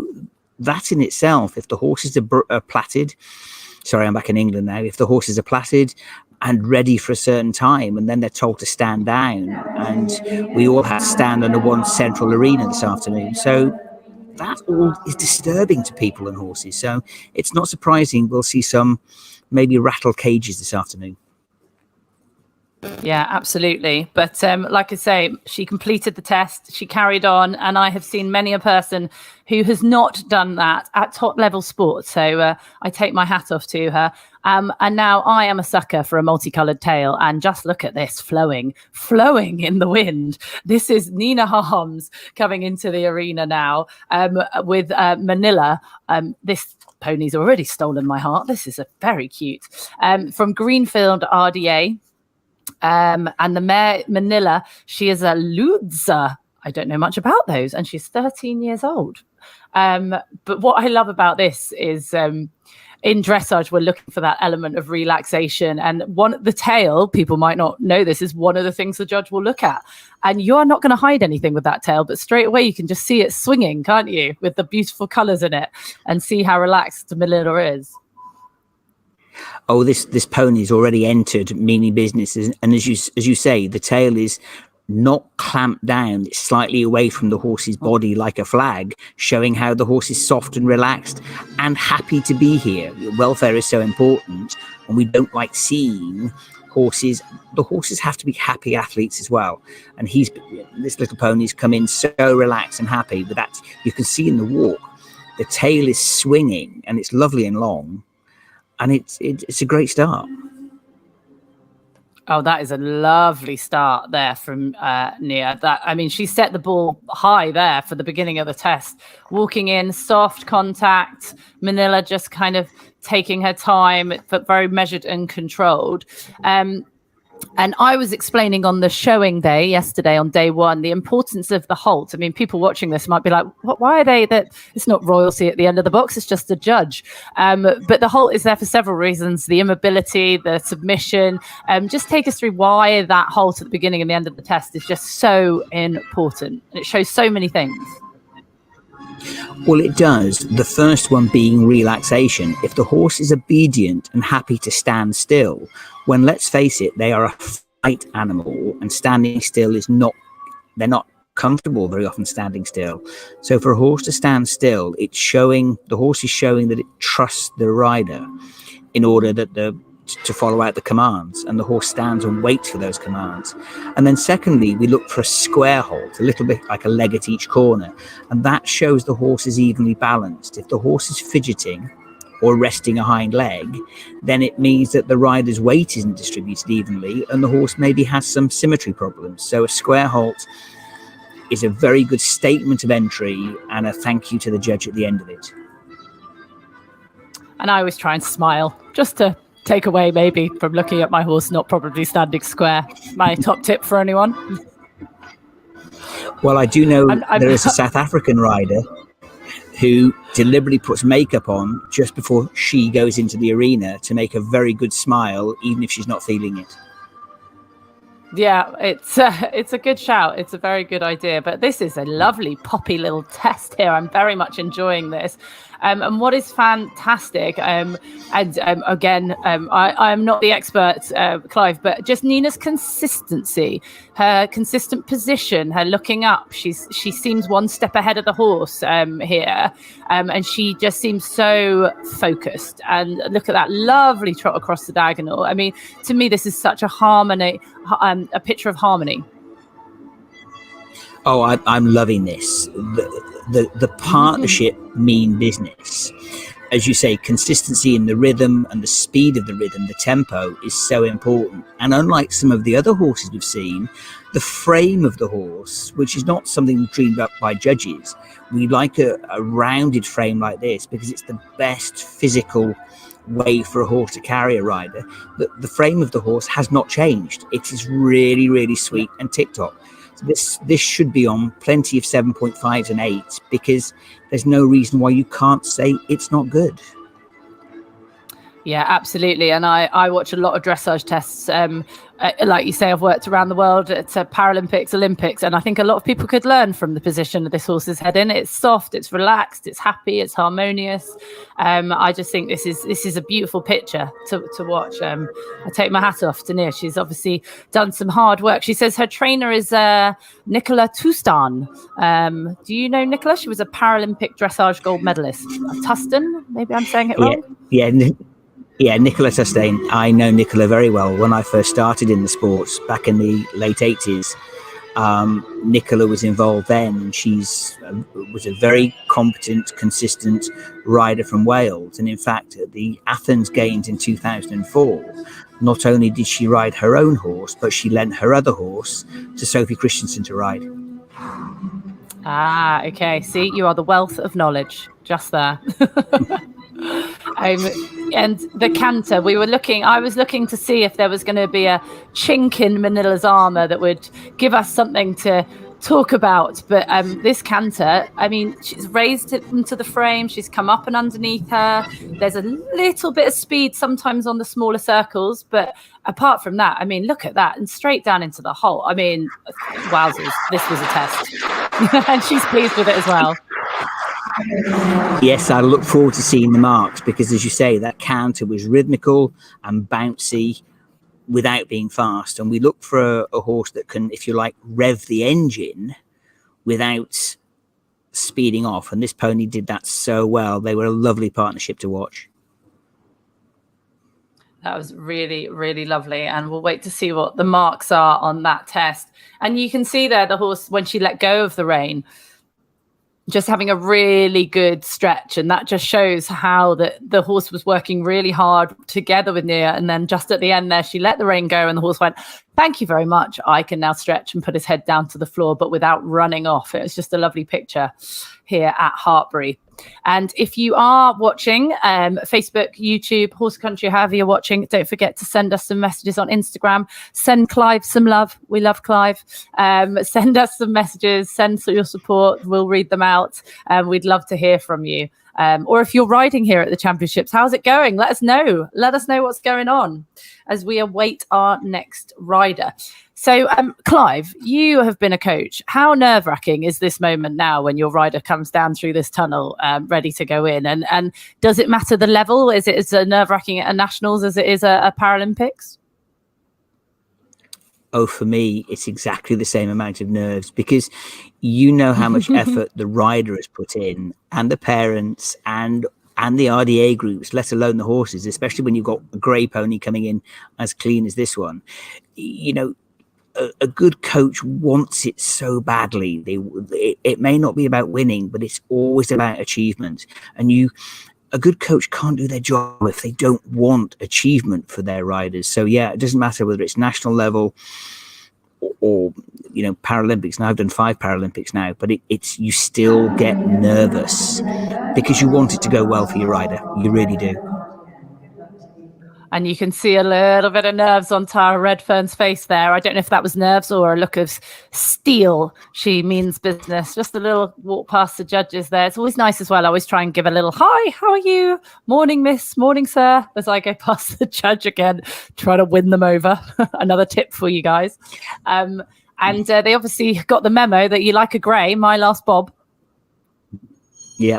And the judges like it when you speak to them. They don't want to be seen as being a them and us situation. They want to be able to help, support and educate.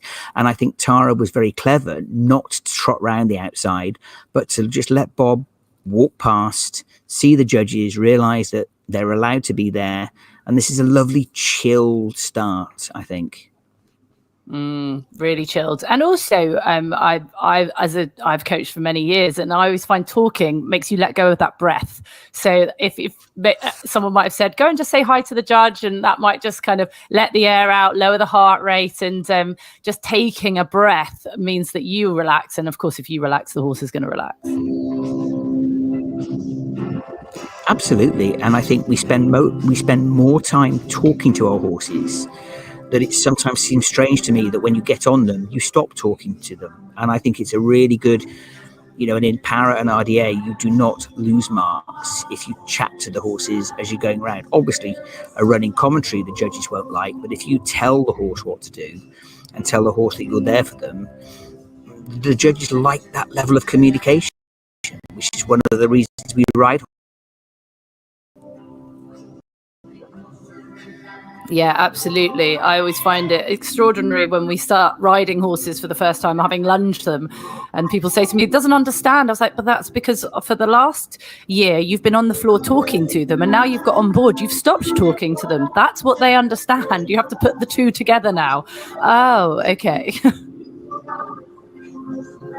Totally agree with you. And it's also strange that the minute we stop talking to them, they feel a weight on their back and somebody above them for the first time. And talking to the vaulting coaches this morning, they were saying that the horses know the difference when somebody's kneeling on their backs and standing on their backs. And it's tricky for the vaulting horses to keep cantering when suddenly somebody's standing on them. So yeah, voice work. And they also said this morning that vaulting was about listening to the horses. And that was such a lovely expression. Yeah, absolutely. Really love that. So a lot of walk here. So again, people who might not know so much about dressage might be thinking, they're having an easy time of it. They're just doing loads and walk. No. And I know you'll have lots to say about that comment, Clive. Yes, I will not kick you under the table. The walk is the most difficult pace to ride, as you well know. I was trying to explain it earlier when you weren't on about it's got 4 beats because the horse has got 4 legs and there's 2 beats of the trot and 3 and I think I just made a mess of it. But it is the fact that you've got to move all 4 legs separately rather than 2 at a time or 3. But it just when you verbalize it and you're not on a horse, it just sounds like you're going crazy. Okay, so do it easier than that. Just watch the 4 separate limbs and count to 4. Then you look at the back feet, overstepping the front feet. And then the third tip is look at the V that the front legs make. And is it the same as the V that the back legs make? If you have an equal V or triangle shape, then you've got a good walk. It's an even walk. I obviously have worked in this industry for a long time, as we've already said, and I've seen lots of photographers come from show jumping or eventing, and then they've come and they've maybe done, because at the Olympics there's very limited accreditation, so if you've got accreditation for the Olympics, you're normally then sent to do the Paralympics as well, or if you've got accreditation for the Paralympics, you're then have told you've got to do the Olympics because only 1 or 2 photographers get in. So you get photographers doing dressage to walking dressage who've never done it, and they find it so hard to get a good photo. They're like, how is it that this is half the pace of me taking a jumping shot, but I cannot get the timing right on a good photo? And I'm like, well, you try riding that. Absolutely. I mean, I've got a lot of horses, photographs of my horses from over the years, but yeah, to get a very good, even rhythmical walk shot is pretty challenging. The halt is much easier than the walk. And my last bob here, just again, a very, very sweet test. We don't have the softness in the frame that we had with the last rider with Manila, but I think we're going to be tough to beat the consistency that Manila had in her frame. But Bob here, obviously the canter is a little bit of a showpiece there. You can see this is the canter now. She's starting to relax in the frame and come through. But again, just very sweet, very consistent. It looks like if you were going to go out on a hack, Bob would be your man. Totally. Again, this canter work, it's his highlight. It's his best pace because he's offering to be round and he's just doing that very nice lollopy canter. But there's also a lot of suspension. You can see his feet are way off the ground, but up and down, not flat out. So it is a pretty good canter. There should be 7s and 8s for this. Yeah, and it's interesting that kind of when they've put this floor plan together, they've built up to this, haven't they? So a lot of walk to start with, we've got that out of the way, and now we can enjoy the canter part. And Bob there now, the canter's actually improved the walk there, which often happens, doesn't it? When they've got their kind of party piece out of the way, that then improves the other paces. Yes, the momentum that the canter has created has travelled back into the walk. And so there's a little bit more march and a little bit more positivity. He's almost looking now as though he's aiming for his feed bucket in the march. Oh, I love that. Oh, look at those front feet in the hole. What a great hole. Big pats there for my last Bob from Tara Redfern. Again, that is the kind of test I need after a traumatic afternoon of internet problems. Sweet, no surprises, but just a lovely 3 paces, really pleasant to watch. Tara Redford, thank you very much for not raising my heart rate any more than it has been already today. And look at there, Bob, ears forward. And it is so interesting, isn't it? He's looking to the gate. He knows where he wants to go, but he hasn't done that through the whole test. He's gone, I'm going to do my job. No. Now I want to go back. Absolutely. He knows his job completely, and he knows now he's looking back at the coach and his ears are forwards, and he knows he will go back and get a carrot with a job well done. That was lovely to watch. 1 carrot. I think he's going to get a bucket full of carrot. Isn't that a prerequisite here at the championships? Buckets of carrots and polos. Well, I usually have buckets of carrots and polo mints and everything else in my pockets. And very often when my horses see me, I put my hand in my pocket and they just head straight towards me, whatever they're doing. Yeah, I when I was an instructor, I always had polos on me, and I'd get my riders to practice kind of their position and steering without using too much rein contact. And half the time the horses would just come and see me. I'd be like, no, that wasn't the point of the exercise. Go away. But at the same time, I know the horses I work with at Paralympic level, you need to make sure that although you're only there for support, they know that life is okay. So, and if accidents do happen, you actually want your horse to come to you, not panic and run away from you. So a little tip of putting your hand in your pocket and they know to come to you means if they get nervous, you know full well that you can control a challenging situation. Yeah, absolutely. Absolutely. So into the arena now, we have the horse with my favourite name of the whole weekend so far, Kirsty Mabin with a Dolan Bodacious Gift. Now, I don't know about you, Clive, but I don't think bodacious is a word that's used enough these days. I think you're right. And looking at the expression on his face and the way he's come into the arena, it's a great name. It really is, isn't it? And this little pony was in the showing sections yesterday, and I kind of had that feeling that this pony might have seen a show ring or two in its time. Wait till you see these hooves flick. It's absolutely delicious. And again, I think that was a very clever entry, showing the horse is showing the judges that he wasn't frightened of them. Nothing was going to bring him down. And the fact he knows that they're human beings and not scary. Well, are they? They're judges. Are they human beings? Come on, Clive. They're not all. Some of them are scary. I'm afraid I'm very pro most of the judges. So, yes, there's always 1 or 2 scary ones who hadn't had a good enough lunch. But I think on the whole, they're trying their best to help people and protect the sport. The judges are the guardian of pure sport. The guardian of, look at you. You are forever the diplomat. I absolutely love you, Clive Milkins. I don't think I've ever been called a diplomat before, that's for sure. So no hugging around here for Kirsty. She is straight down that centre line, presenting herself to the judges, scary or not. And what a fab little pony this is, like straight away, just so eye-catching. And what is so interesting is actually the markings on these coloured horses can either help or hinder you, because if you don't have even markings on the legs, it actually can make them look like they're not level, can't it? Oh, it can. And in the early days, before there were rules, I had a horse that I used to chalk out one of the legs on one horse to make sure they looked even. I'm not allowed to do that anymore. But this horse is striking, and again will make the judge smile, which means it's on higher marks already, because it's going to correctly and so nicely. Yeah, it's really sweet. Just a little bit of encouragement there through the downward transition into the walk. And what's really interesting is she's straight away using this pony's kind of nimble agility and putting in some quite small circles here. What's the size of circle that they have to fulfill for this level?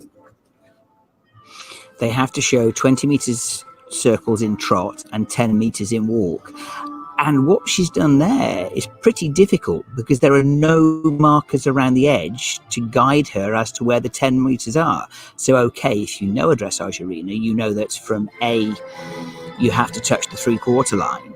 But there was no real help from the outside of the arena. So that was pretty challenging. And that was a difficult movement there as well, to come across that diagonal. And Bodelicious, as I shall now know her, of Bodacious, obviously a little bit more forward than we realised. And she threw the rein at her and she did this lovely stretch. But then as she went to pick it up, we saw the kind of slightly sparkier side and a little bit of a jog in the trot. But what was great was how brave she was, giving away so much rein. I thought that was really brave. Absolutely. And I think the pony knew when the reins were shorter, they were going to be off, as it were.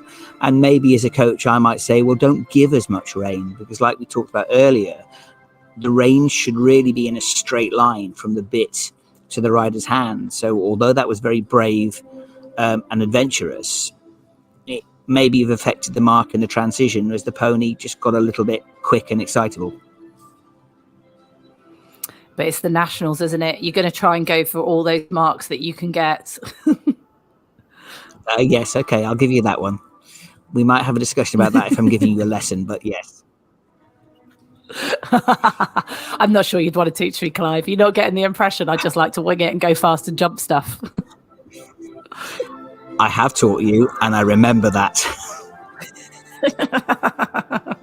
Oh, can we do another flying change? This is so much fun. Let's go.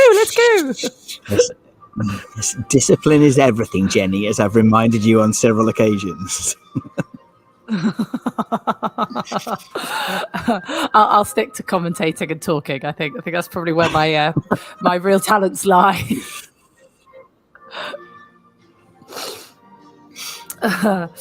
Right, back to the test. Like a challenge. Again. You do, yeah. I'll take you up on that. I feel a show coming on when you're next in Canada. Yeah, definitely. So just come on out when you're next in Vancouver. We'll take a tour. So just there in the canopy, you could see. That'd be amazing. She's just letting the rein out again in the trot, but this actually the rhythm stayed the same in this. This is really quite lovely and harmonious. Yeah, that was a very clever move, because by lengthening the reins in trot and showing the stretch, she's also showing her balance. She's showing obedience and control, giving the horse the freedom of his head and neck and her own balance. So that was very cleverly done. Yeah, really lovely. And I feel like the horses, the more this test goes on, the horse is hotting up a little bit, whereas that was kind of the reverse with some of the other horses, or just struck off on the wrong leg there. I'm guessing is counter in this test, or has this been a little bit of a mistake here from the rider? I think you're probably right that sadly it was a little bit of a mistake. But again, it did show balance, and the fact the rider didn't get flustered brought the horse back and went again on the correct leg. So no real harm done. Yeah, not at all. And the fact that she corrected it as well, because we get so stuck in the zone, and this horse is so balanced on both reins, you could just carry on. Absolutely.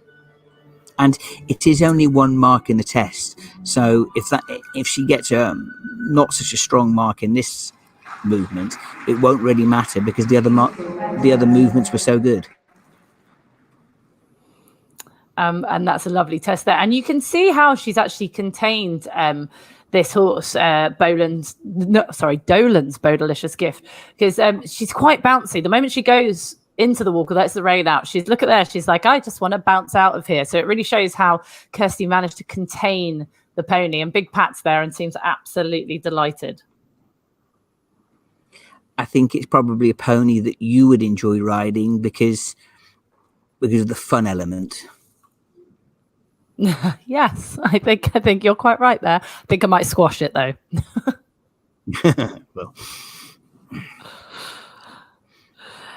So next into the arena, we will have Christopher Bradley. How many of these riders have you come across on your travels, in your training, and with everything you do with the sport? A lot of these faces new to you, Clive, or have you met most of them on the way?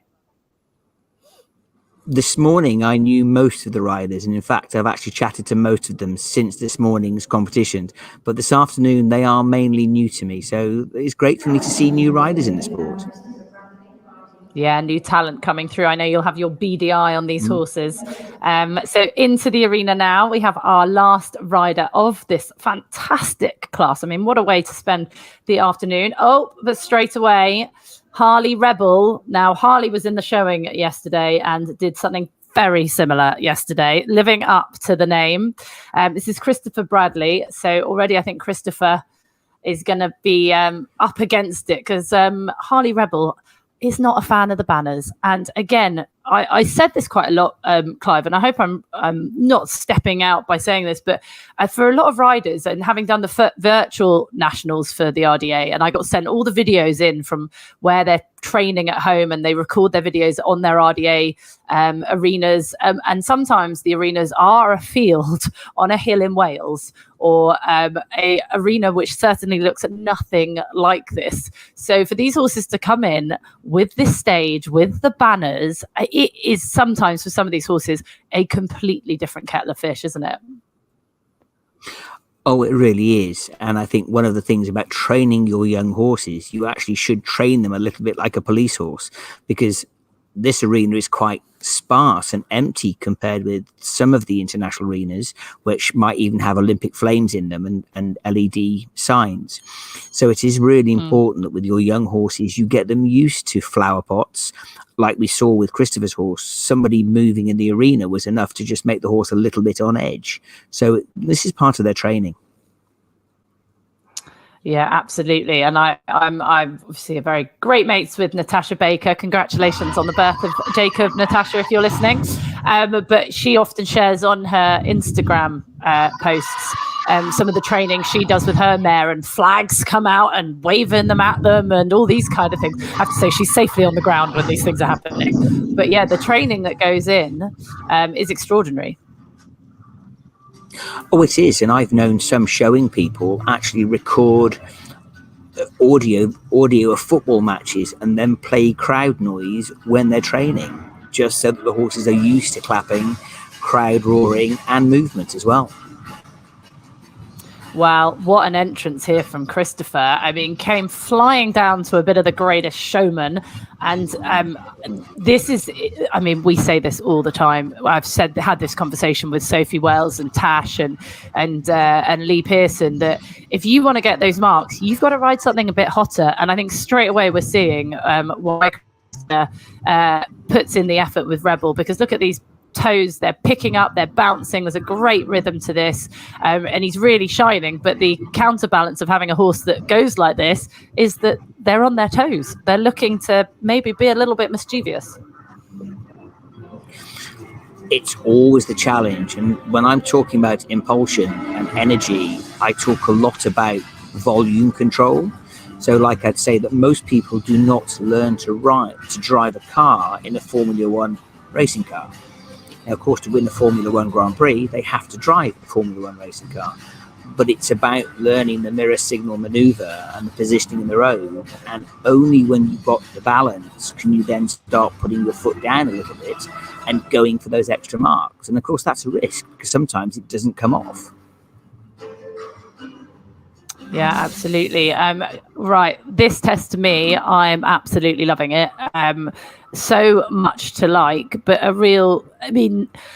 people don't realize how tight this arena is. And Rebel seems to me to be a bit of a giant. So to maneuver in such a small space and get in, I think this is one of the riders that we've really seen making the most of the space in the arena and getting into the corners, and the biggest horse we've had.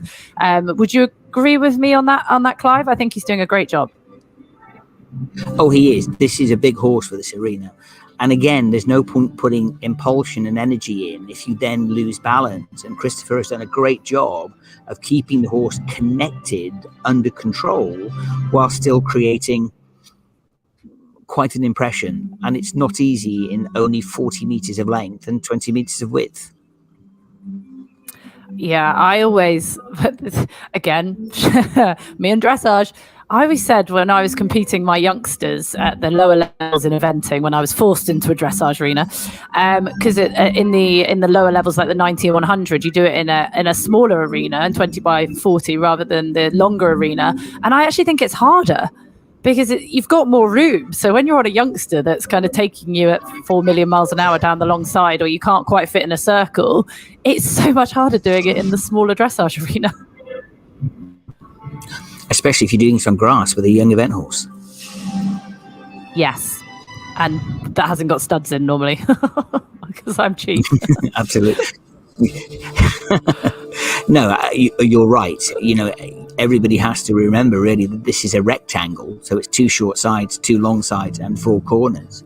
And you have to show those straights and those corners. And you see here what a wonderful job Christopher's doing with the canter work, because cantering this slowly would not be that easy for this horse. You can see he's finding his balance by slightly drifting through his outside shoulder. But to canter this in such an organized, fluid way, the balance involved is challenging. Yeah, this is a really lovely picture, and you can just see that, like you say, he's just and we're going across the diagonal. Beautiful downward transition there, and then the commentator's cursed.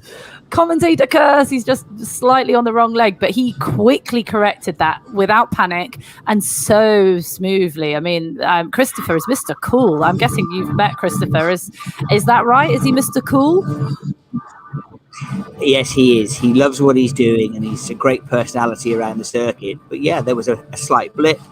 But in dressage, we call it the 3 Fs: flip it, forget it, and focus. And he did that beautifully.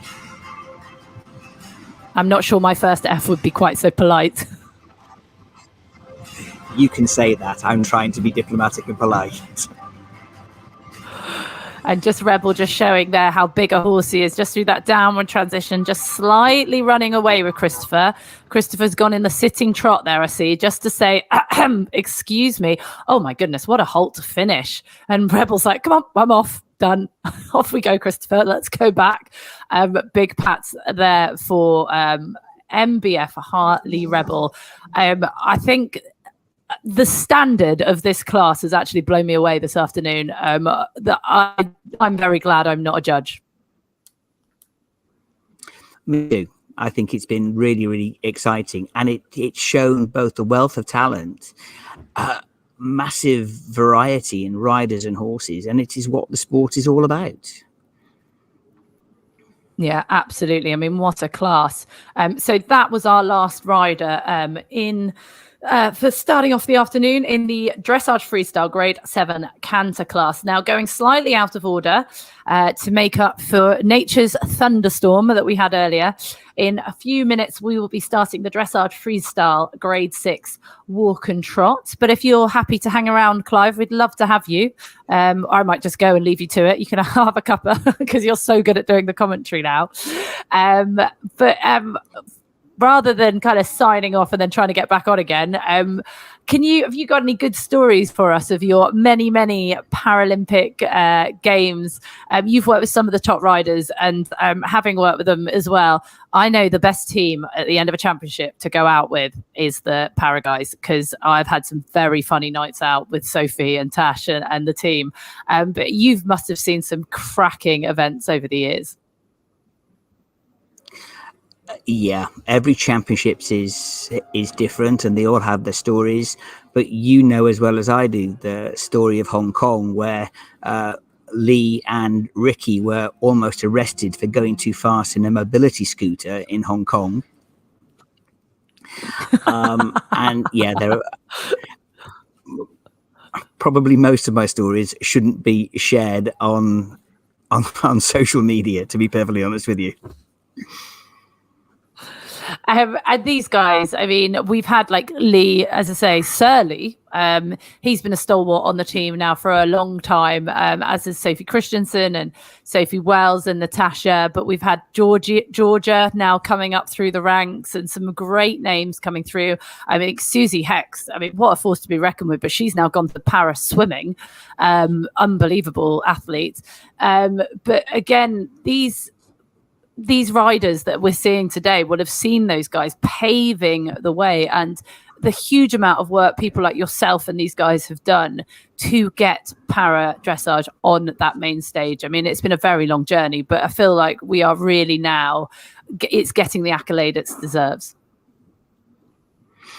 Oh, without a doubt. The word para, as you very well know, means parallel. And these guys are now parallel athletes. The fitness levels, the determination levels, and their knowledge levels is exactly comparable with an able-bodied rider. And to me, that's what makes the sport so exciting. And somebody once said to me, you know you've made it when your heroes become your competitors.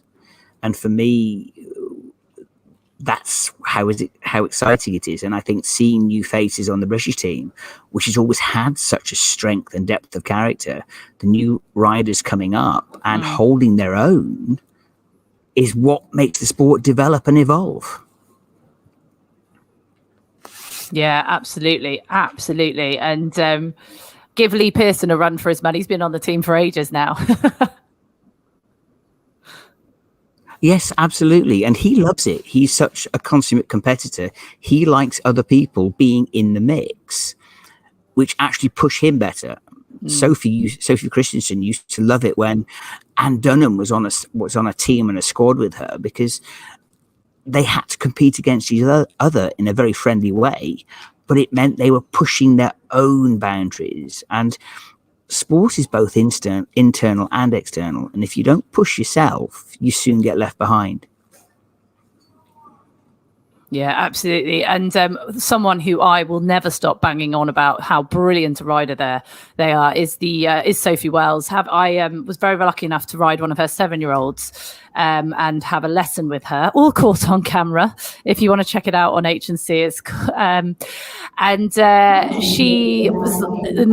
horse was giant to start with and wild. And she was like, yeah, if you're going to have a go on my horse, you can only use my reins.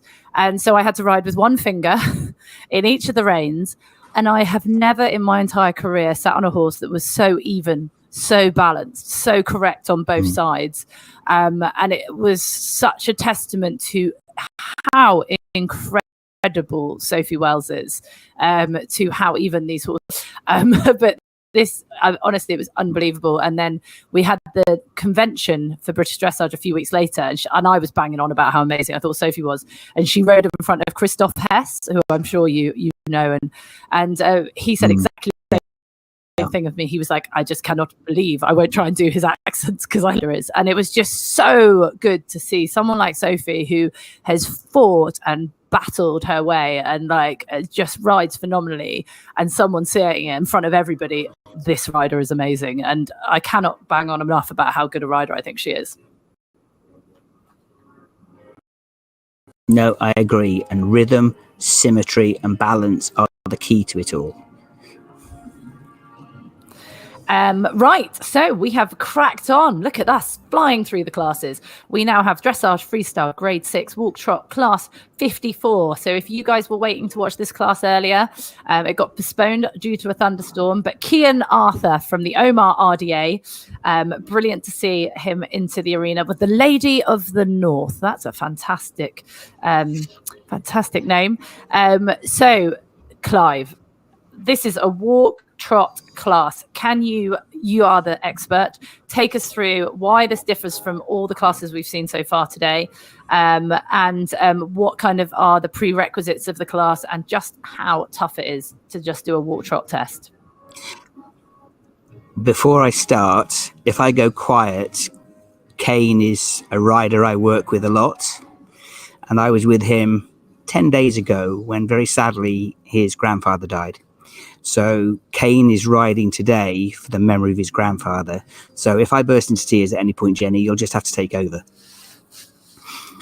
So okay, I can do that. Don't, because then you'll set me off. I'll cry. Well, they're a very close family, and Kane's sister trains him. Mum grooms the horse and braids the horse, and they're an incredibly close-knit family. So the sudden death of grandfather was a real shock to them. But for me, what is important is how Kane has come over here. This is his first time at the Nationals on a horse. He's ridden a pony before, but how well he's holding everything together and riding so beautifully. It's just fabulous to watch. And maybe I'm a bit biased, and I apologize to the viewers, but I'm human.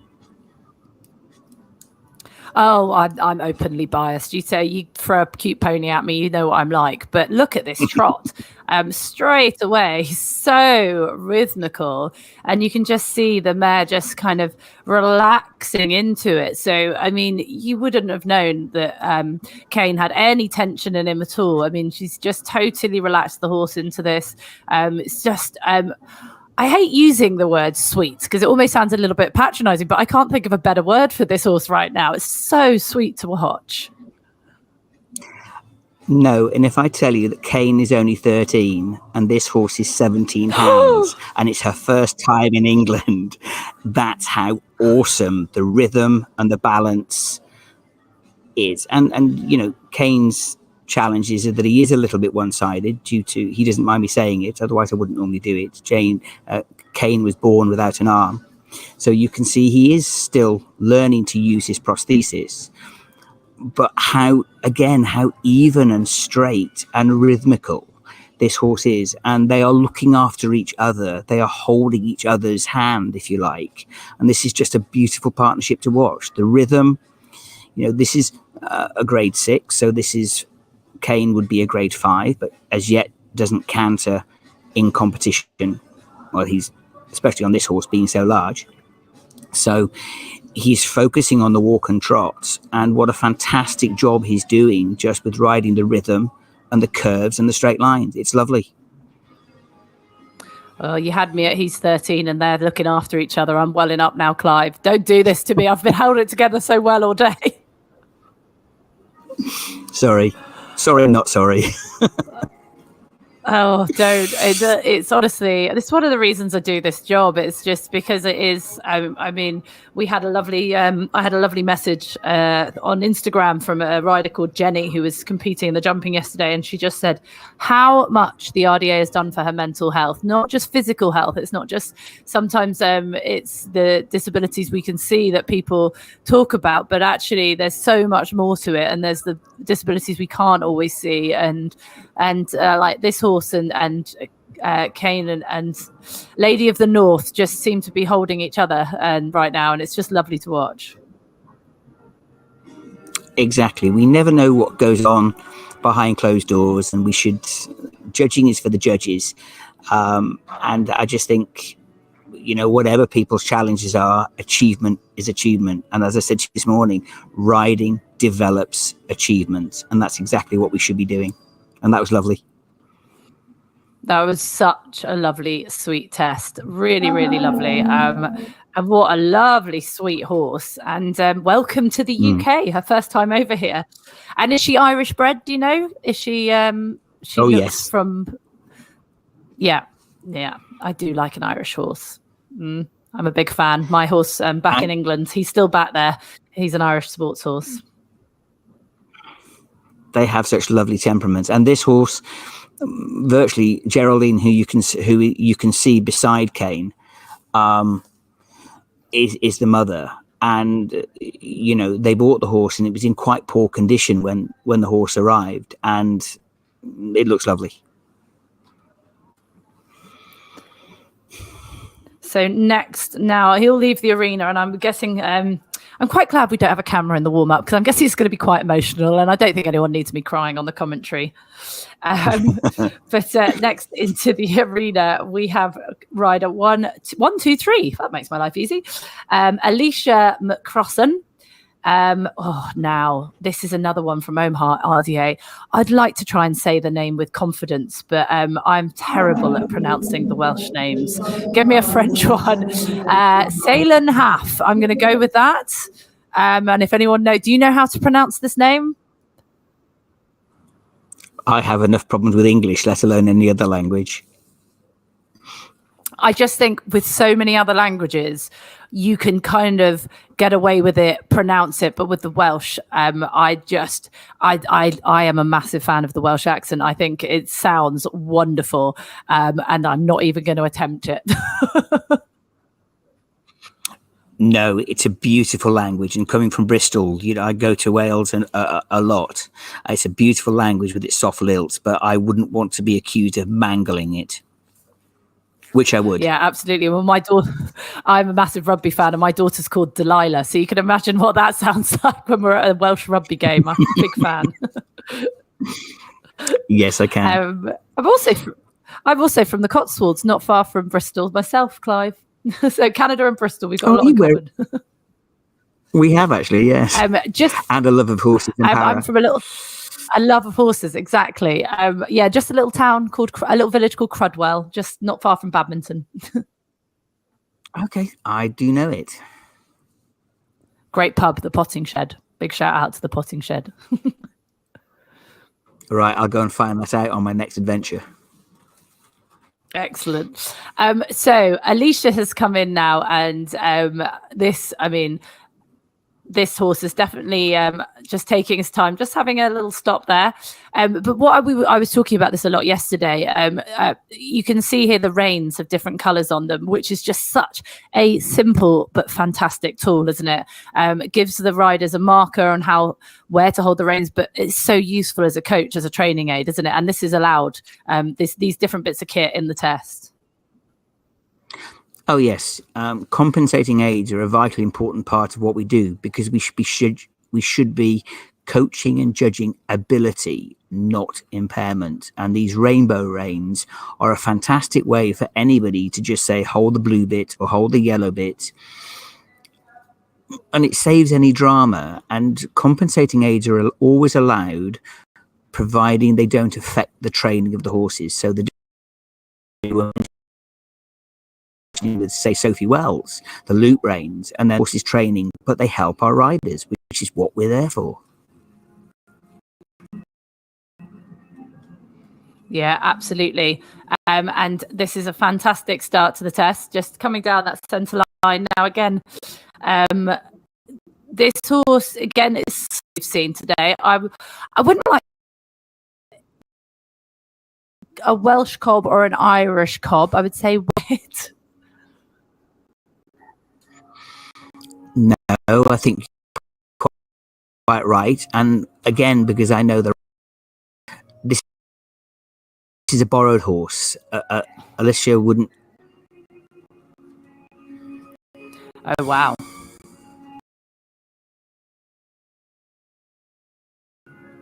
And as I said this morning, this is a great, yeah, and a great thing for our RDA to be very happy to lend each other horses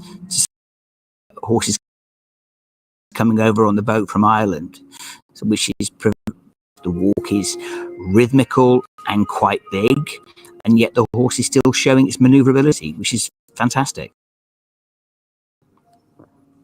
Really good there, and you can luckily for Alicia, despite how beautifully she's tracking up, which means the front feet go in the footfalls of the back feet. Sorry, go in the footfalls of the front feet, but would be a disadvantage if the horse wasn't walking so beautifully, because then it would really highlight it. But luckily for Alicia, she's riding so beautifully that it really highlights how good the walk is. Absolutely. It really shows that clear 4-beat rhythm and the V I was talking about earlier.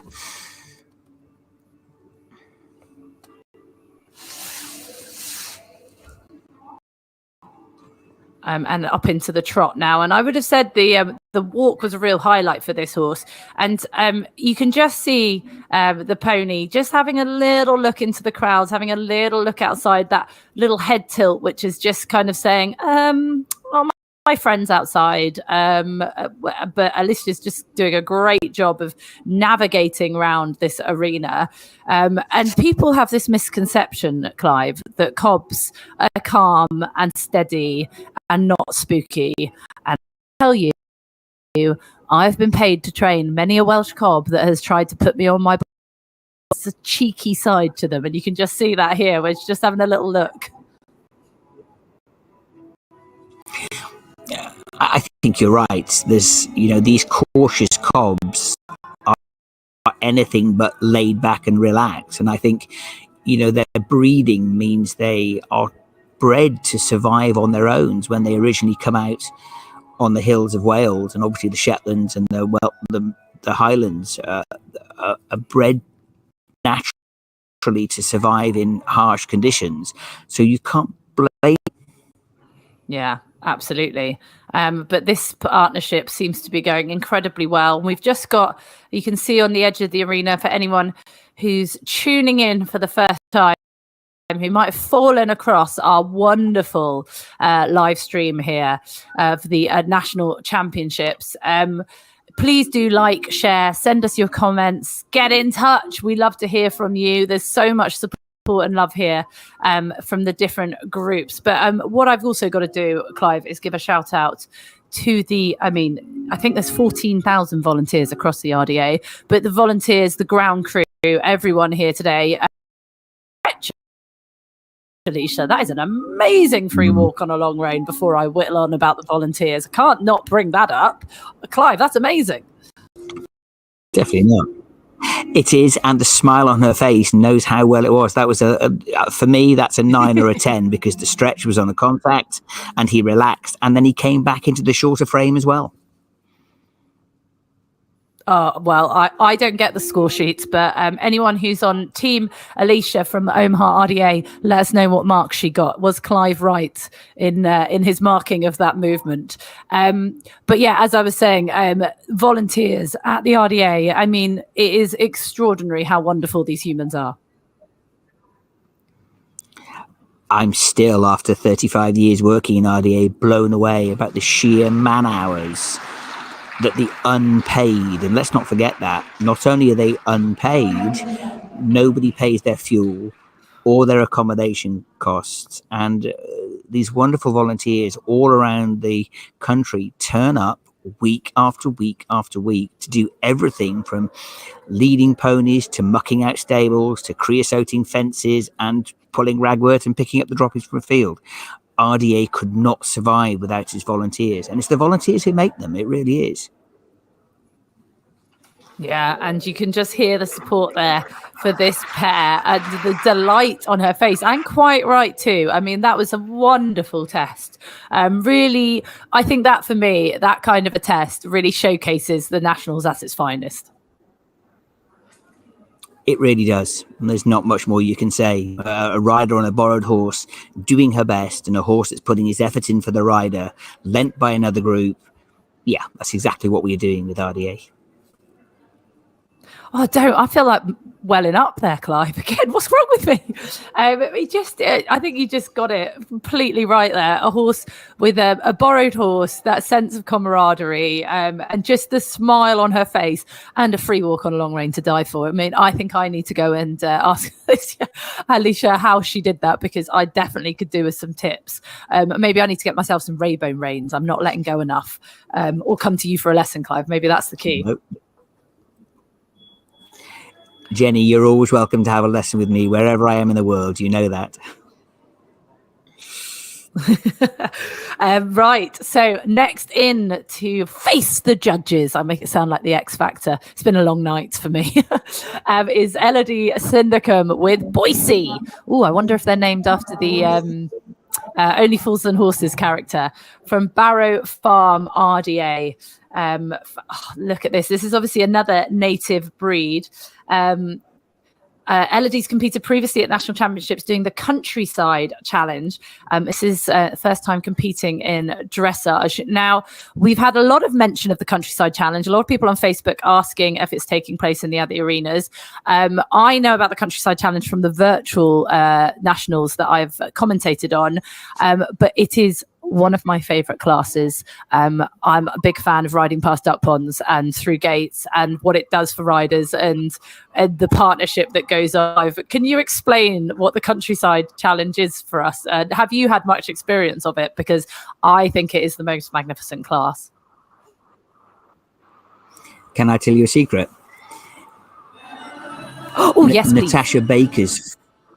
Natasha Baker's first national RDA Championships was winning the countryside challenge on one of my ponies called Forester, who was a purebred New Forest pony. So I'm very passionate about the countryside challenge.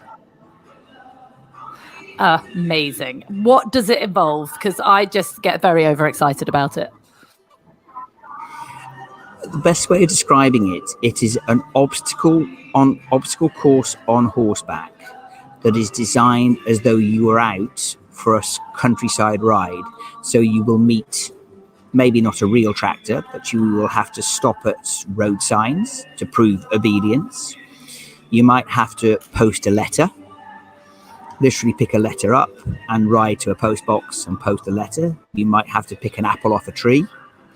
We've also, in the past, the great Gennaro 6 practice with Sophie Christensen, picking eggs out of an egg basket and taking it back to the chicken for some reason.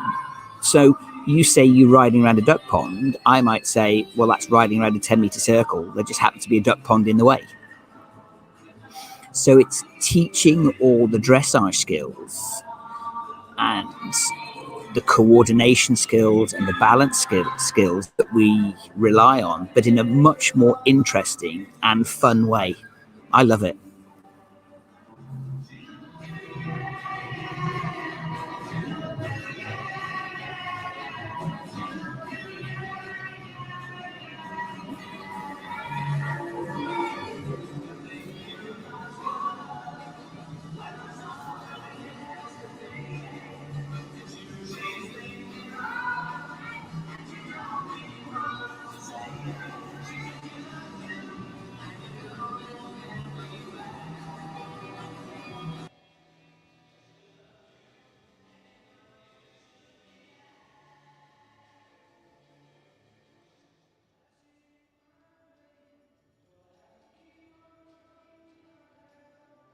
Oh, sorry, I think you lost me there.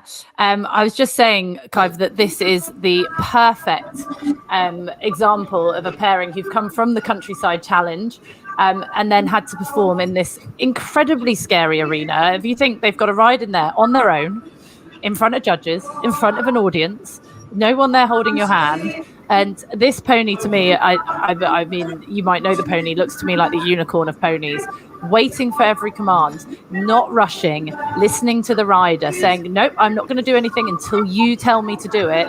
And look how soft the rider's hands are, soft the contact is.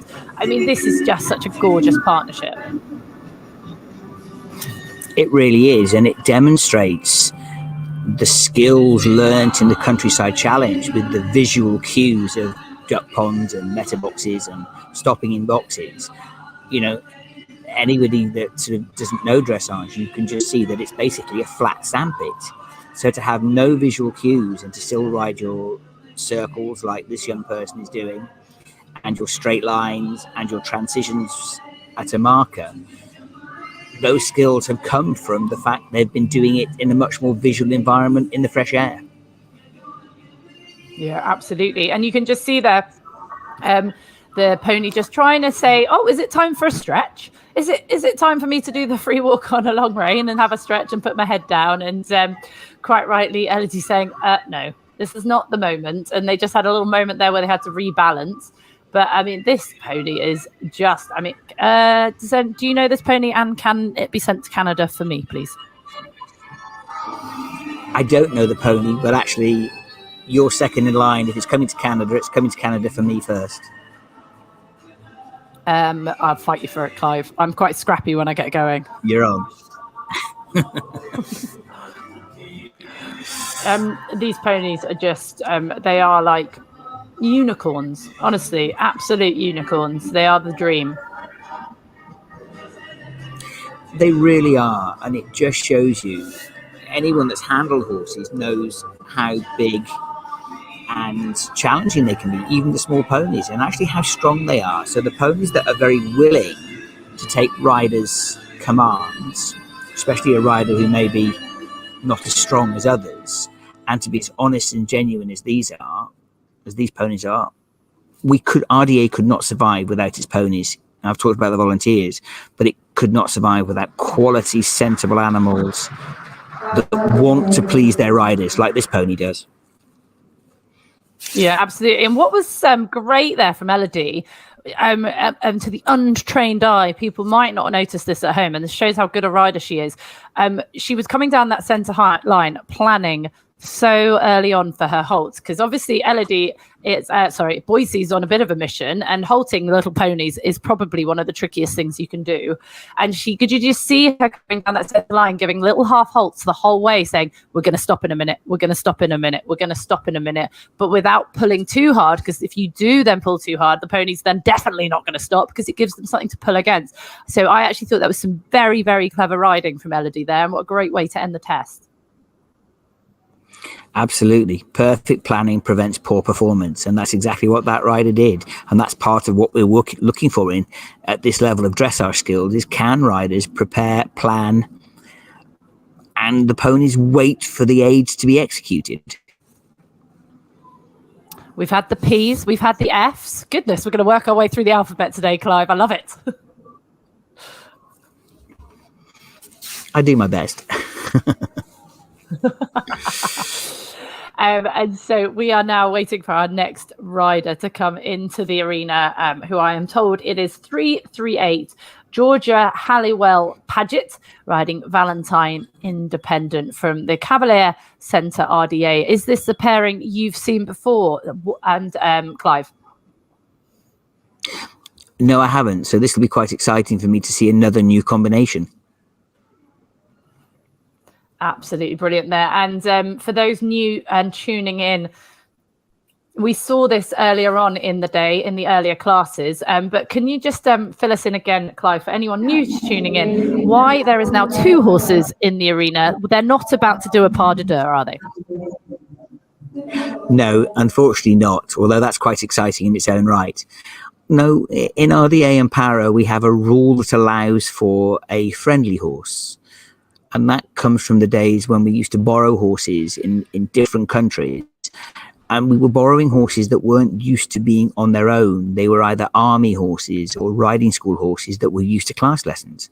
And for a horse that is a herd animal and used to being in a group, to bring them into this environment on their own can be quite scary. And if horses are scared, they tend to leave. So having a friendly horse in the arena just gives them that confidence that their buddy is here. And Jenny, you asked earlier about any stories from internationals. I'll tell you a story about the Great Lambrusco. In Hong Kong, we were discovering that the screen that the scores were on were very, very frightening, because the horses were coming across in the medium trots and looking up and seeing movement and spooking and backing off. And because Lambrusco was grey, we worked out pretty quickly, if we put him under the screen, the other riders on the British team, if they came across and did the medium trots, the British horses saw one of their team buddies, not the screen, and focused on their job.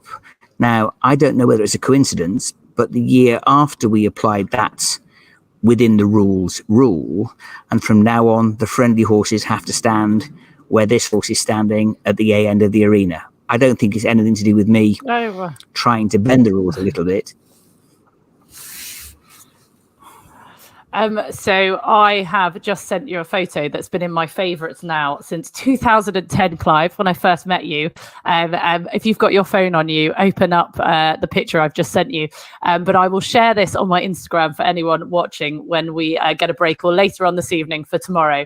But this picture is of me riding the great late Lambrusco. Clive gave me an impromptu lesson on camera, and we had to find a hat and boots and everything, and quite literally thrown on. But my goodness, I think it was one of the highlights of my life, hence why it was so easy to find the photo, because it's in my favorites. But you can see in this picture, and I'll put it on my Instagram later. Maybe I'll see if Matthew wants to share it on the Facebook page for the RDA, so you can see it. But absolutely, I loved this horse, and it's one of the reasons I fell in love with the RDA and para dressage. Yeah, I'll tell you a story off air about the final story of Lambrusco, but I hadn't seen that photograph before, and it's a lovely, lovely photograph of his head and how noble and honest he was, and that's a super photograph of both of you, and I will treasure that. Right, so we now have coming down the centre line. I mean, what a position this young lady has. So striking, and what a striking horse. She's just had to work quite hard to get Valentine Independent's head in the game here a little bit. You saw just a little bit fussy. And again, this is what happens if you want to ride these horses that are going to produce the good marks. They are going to be on the temperamental side, but you can see she just seems to be keeping a calm, cool head.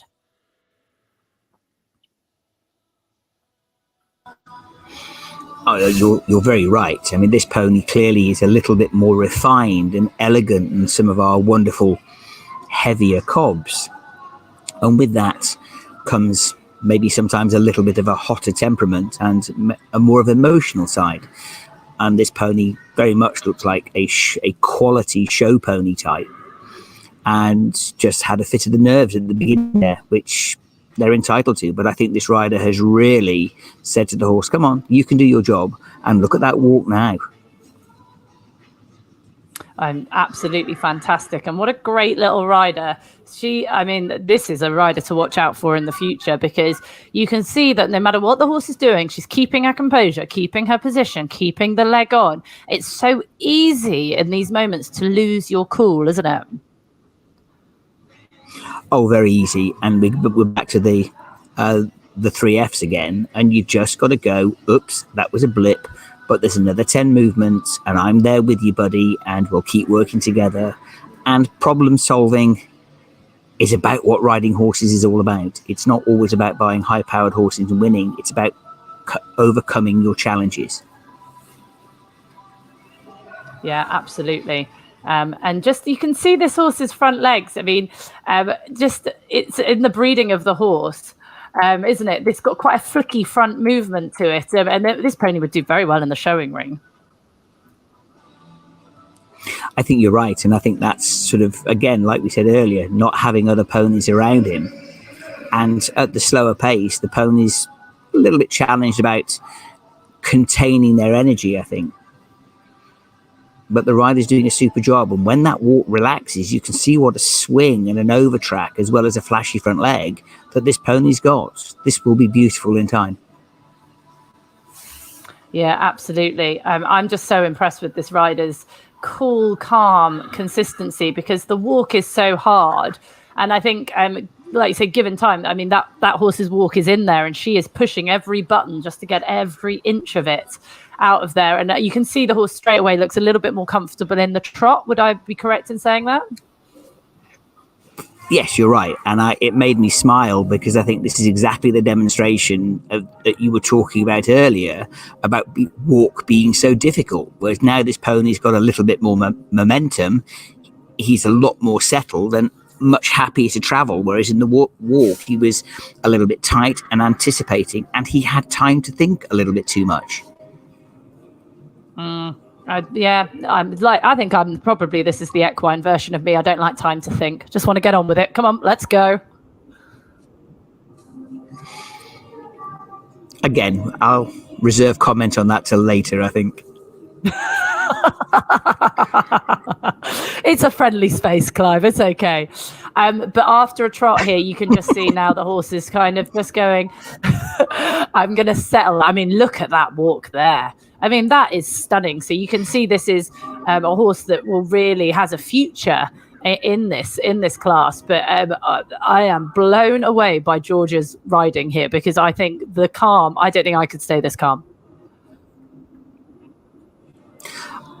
I have to say, I don't think I would have done riding either. And I think like that picture is lovely. And that's what we're looking for, that harmony and the overall teamwork. It takes teamwork to make the dream work. And this rider and horse is, when they settle together, the picture is very, very nice indeed. It just wants a little bit of chill time in between the good bits.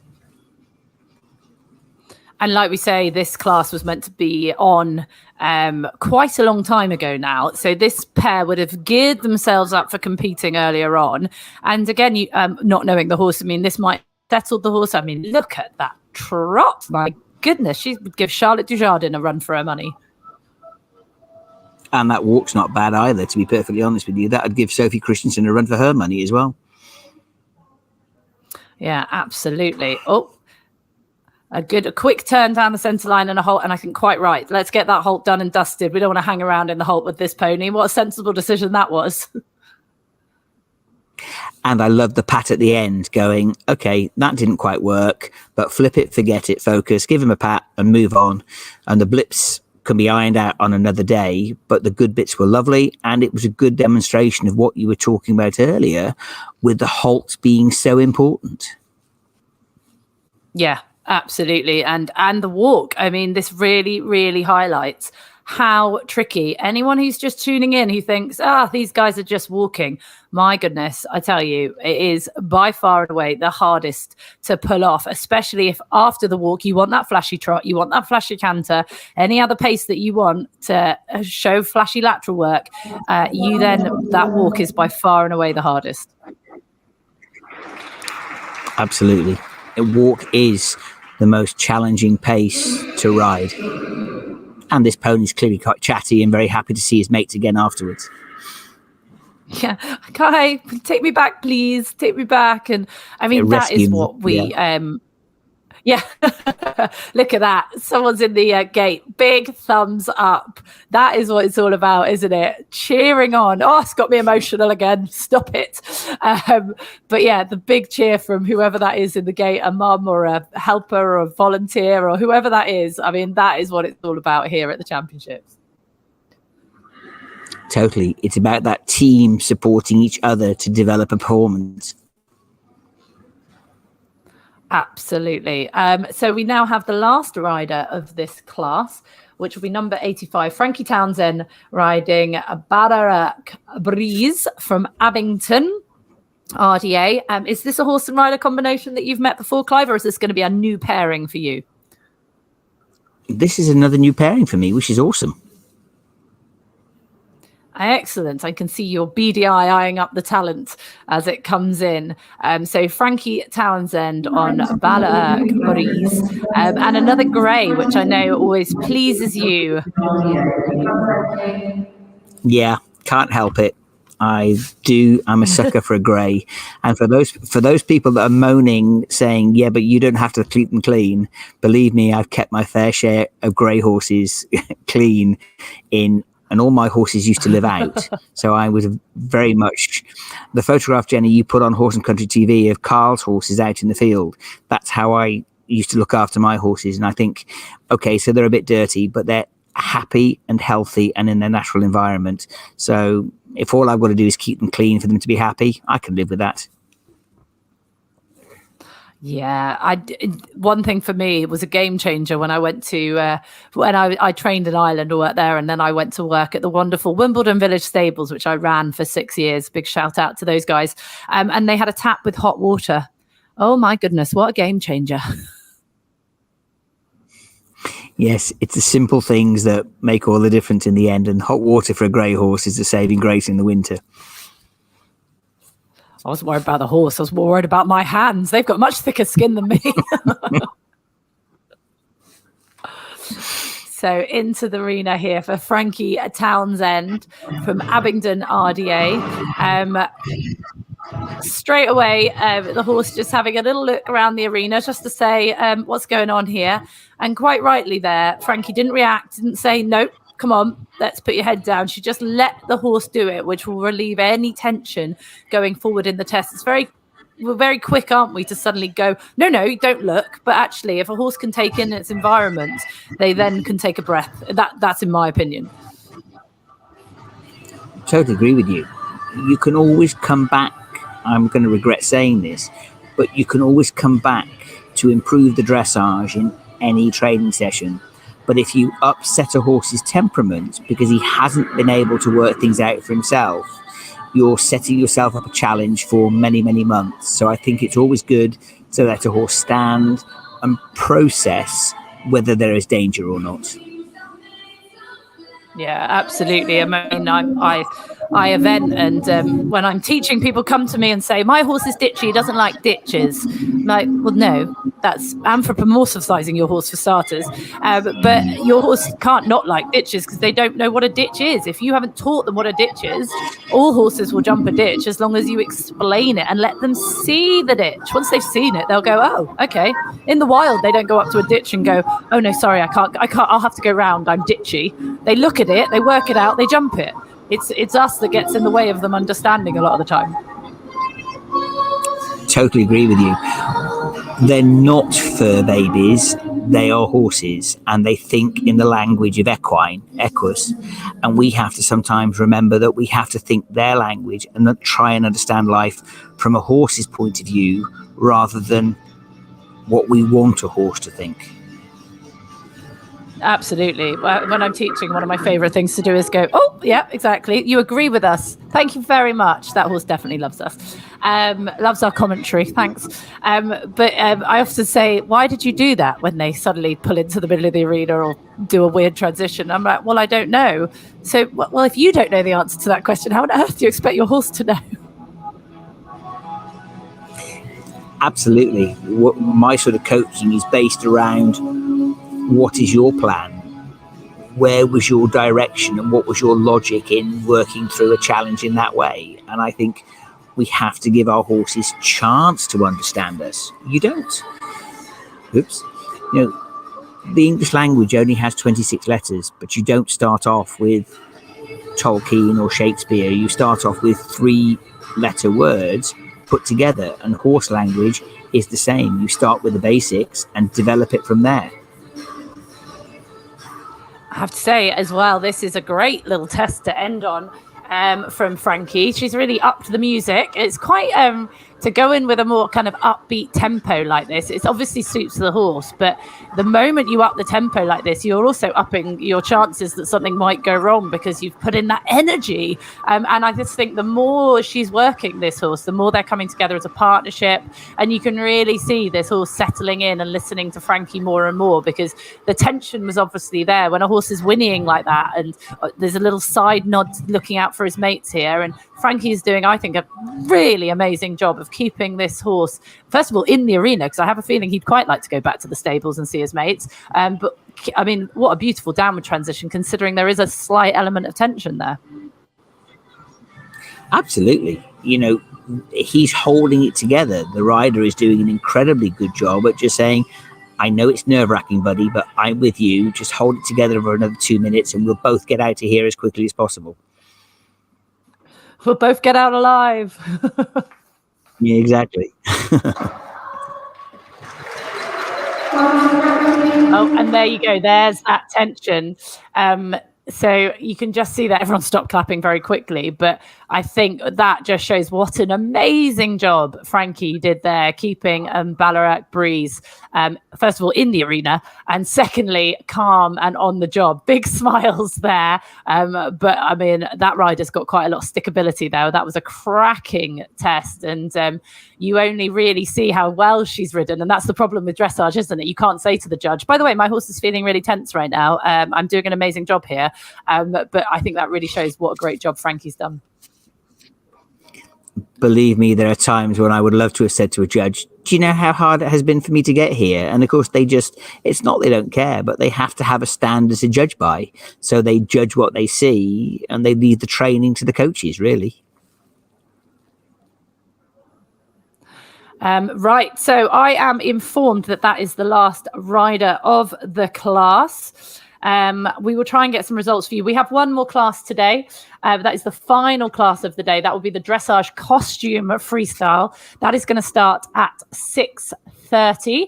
We've caught up a little bit of time despite the thunderstorm. I'm going to be really cheeky. Clive, are you around for the next class as well, or am I flying solo?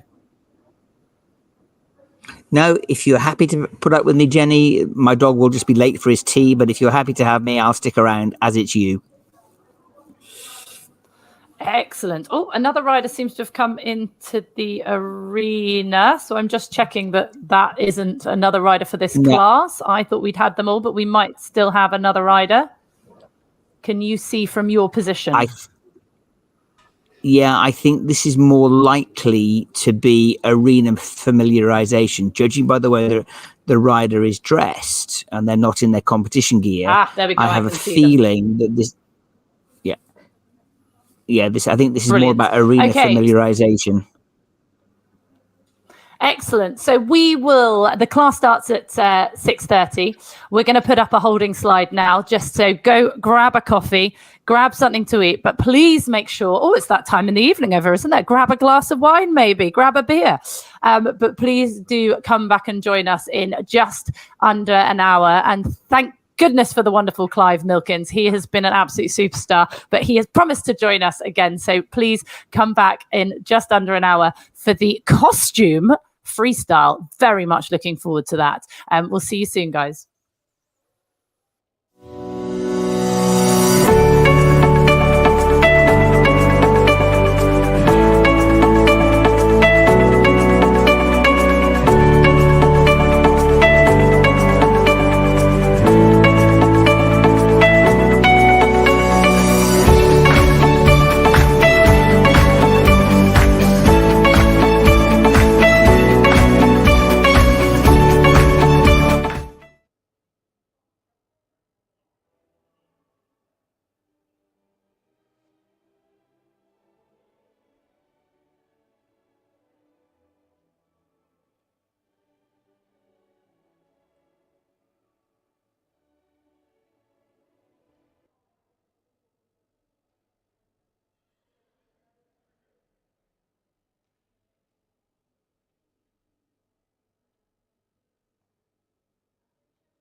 Good evening and welcome back to the final class of the day here at the RDA National Championships. And what a day it has been. We have had dressage, we have had vaulting, we have had thunderstorms, but we have also had the wonderful, the truly magnificent Clive Milkins here all day. And I'm hoping he is here for the final class. Clive, can you hear me from down there at Hartbury? I can indeed, yes. Thank you so much for joining us for this final class of the day, the dressage costume freestyle. And each rider comes in and there's a story behind the class. I'm very excited about this class. This is going to get us through the final part of the day. Clive, what can we expect from this section? Well, I think I'll probably leave that to see who comes through the arena. But in the past, I've seen ponies dressed up as elephants, including trunk and tusks. Couldn't think of the word then. And a howdah on the back. I've seen horses dressed as camels. This is just wonderful because this is part of what we do in RDA, which is allow people to be creative. So the freestyle, the dressage freestyle is, still dressage orientated, whereas this is about letting your mind go wild with very few rules, as long as health and safety and the horse's welfare is protected, and people come in dressed as all sorts of different things, and then in theory tell their story in a fixed amount of time. So I have no idea what we're going to see, but I'm really looking forward to it. I am really looking forward to it as well. And I'm just got my dogs howling in the background. Nothing like a bit of working from home. So I'm just going to let them in and let them sit next to me so they stop howling for my attention. Just give me 2 seconds before the first rider comes in. I'm terribly sorry, but this is the RDA and I know that this is a big family and no one will mind.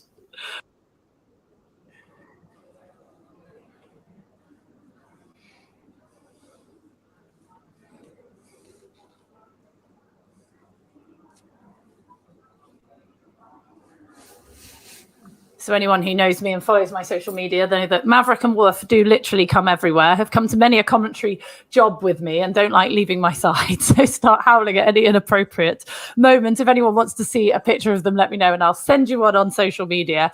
I have been sat here, Clive, almost sobbing. We've had so many lovely messages from people. I'm not even sure I'm going to be able to read them out, to be completely honest with you, Clive. But one such rider, I'm going to really struggle with this. One such rider, Frankie's Ponies, has just written a message and tagged us in it on social media. The biggest hearts and the most wonderful souls and so much determination. I'm not going to be able to get through this. We couldn't be prouder of these two. And there's a little post about, I'm genuinely not going to be able to get through it. Frankie and Aurora gave the best experience she could, riding quietly and gently despite the early refusals. This is about the show jumping yesterday. Those first 2 jumps were just a bit overwhelming for a young green pony right on the wall under the arena seating. The big surprise of the day was the placing in their first attempt at showing, while Aurora stood quietly and gave a lovely presentation for the judge. It's a massive post. I won't read all of it. Huge thanks to the companies supporting Frankie and her ponies, and at Jenny Ruth for your beautiful commentary. We do love our golden pony very much.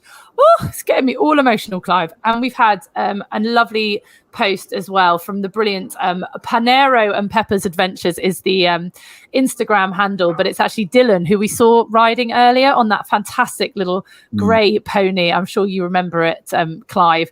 And just the most wonderful. Apparently Dylan was so nervous going in the test, way more nervous than he's ever been, but he did absolutely smashed it. Inky took a dislike to the judges. They were sitting on the podium. See, that pony and I, we're a kindred spirit. I told you about that. And he lost his stirrup halfway round, but carried on regardless. What a hero. No idea where he's come or what score, but if I'm honest, I don't care. Oh, this is the worst. Jenny. Stop crying. I know, it's terrible. This is what the RDA does to me. I never cry at any other commentary. I don't care. They are all winners in my mind. It's just what it's all about, isn't it? They've recorded our commentary and looking back, and apparently got really excited by the fact that we mentioned his favorite person. But I know social media has its downfalls, but this is one of the great bits of it, isn't it? Being able to share the love and knowing what's going on, and the great atmosphere there is at this championships. And oh God, I'm welling up again. Save me, Clive. Yeah. Okay. Well, I don't have a heart. It's easy. If you open up my blood vessels, all I've got is arena sand in my blood vessels. So it's easy for me because I don't cry unless it's about the horses.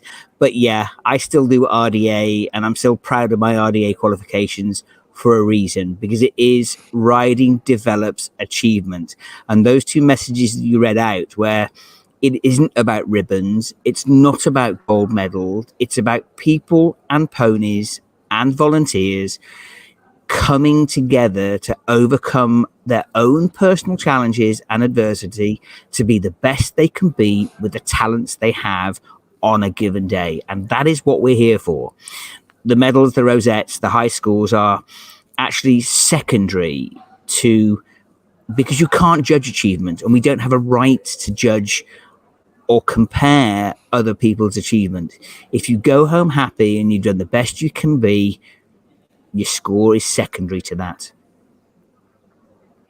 Yeah, absolutely. And I do, talking of scores, I mean, goodness, look at you. You're a commentary pro these days. Literally, you're going to be off like commentating at World Cups now, not training at them.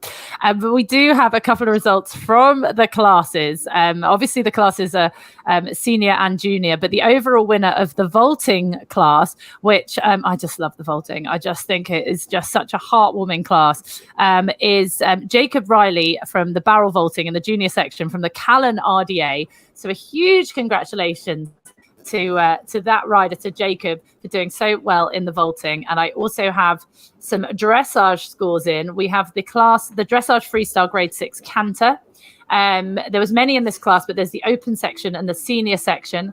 And the winner of the open section, and we said what a good test this was, Christopher Bradley on MDF Harley Rebel, that giant chestnut, who gave Christopher a run for his money just going around the edge of the arena. And what a fantastic test that was. And then I think we called this one as well, Naya Harms on Manila, the fantastic black and white pony that came in with a stonking score of 79, and Christopher's score was 81.5. So huge congratulations to those two riders on their first places. I mean, that is a fantastic scores, but I think reflecting the standard, Clive. Absolutely, and you're completely right. We did pick out the two winners, and that score of 79% must mean I was right when I was saying these were a lot of 7.5s and 8s. So maybe I should do commentary and judging and give up my coaching.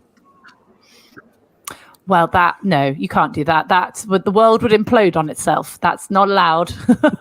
You're too good. I don't think it would. Believe me, there's a lot of people out there that think, thank goodness he's gone to other hobbies. Well, we're still waiting for our first rider in here in the dressage. For anyone who's just joined us, who might have stumbled upon this live stream, or you have been following us from the likes of Australia or all over the world here on Facebook, YouTube, or H&C TV, welcome. It is the final class of the day, and my goodness, what a day we've had. Last year, we had to cancel a day due to heat. Today, we've had to postpone because of thunder and lightning. There's always something going on here at the Nationals, but this is the RDA National Championships, and I'm joined by the brilliant, he's now a Canadian trainer. He's gone to this side of the pond where I live, Clive Milkins. And it is just the most wonderful day. We've got another day of competition coming up tomorrow, so make sure you tune in. But remember to like and share our post. Share the RDA love far and wide, and send us in your comments. I can't guarantee I can't read them out without crying because I'm an emotional wreck right now. But Clive could probably do it for me. I'll do my best. It's just as well you can't see what I can see, because I'm directly over the letter A on the other side of the arena. I can see these costumes collecting in the collecting arena, attached to people and horses, of course. And I think, as I said earlier, I have no idea what we're going to expect, but my view is this is going to be an interesting evening. Oh my goodness, I bet it is. And just a little bit about the class and what we're expecting today. This is my first time commentating on a costume freestyle. And you know what, my commentator can be a bit rogue at the best of times. So hold on to your seats, people. But this class is run as a freestyle to music class as above. But in addition, must be ridden in a costumed theme to match and enhance the music using with the emphasis of telling a story. A brief introduction will be submitted and I will be reading it out. Riders are required to show walk and trot. Canter may be incorporated, but is not essential. So walk and trot mainly. And if they want to show a bit of canter, then that's allowed. With a costume, still a competition, guys. This is still, people will be taking this very seriously. And then, the costumes. I can't wait to see these. And we're waiting for the first rider into the arena, number 21, Sophia Aitken on Marshall. And I think we're going to hear the commentator reading out their bit of blurb before we go. And I just read it over the top. This is Cruella de Vil. Dastardly fashion mogul and serial dog thief has arrived at Hartbury after a tip-off that she will find 2 fine Dalmatian puppies in this very arena. Will she and her devious companions be leaving with a new fur coat? You'll have to wait and see. Goodness, got me excited. Clive, are you on the edge of your seat? Believe me, I'm on the edge of my seat. Heaven only knows what's going to happen now. And for the next few minutes, watch this space. Okay, so I've seen the Dalmatian puppies, one of the many brilliant volunteers here at the RDA. So Sophie Aitken from Abingdon RDA riding Marshall.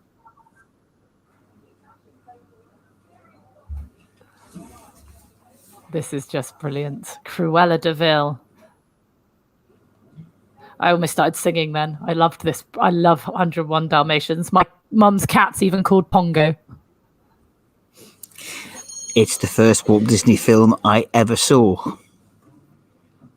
Oh, my goodness. That's going back a bit. It is. Yeah, I'm showing my age now. And I'm also very jealous that you've got your dogs with you. And my horrible little teddy dog, who is the light of my life, is stuck downstairs with some RDA volunteers who are on dog looking after duty. Well, Maverick and Woof say hi. Teddy would say hi as well. That's if he didn't chew the microphone or jump out over the top. Oh, Maverick's well trained. He knows just to fall asleep because I talk so much. So this is fantastic. Straight into the arena and doing her stuff. And what is so amazing about this pony? He's got 2 women dressed up as Dalmatians running around and is not phased at all. Marshall, you are my hero.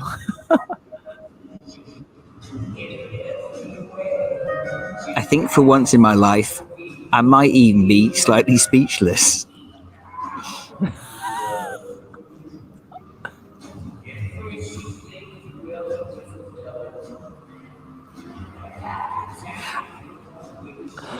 Big smiles from Sophia Aitken, or Sophie.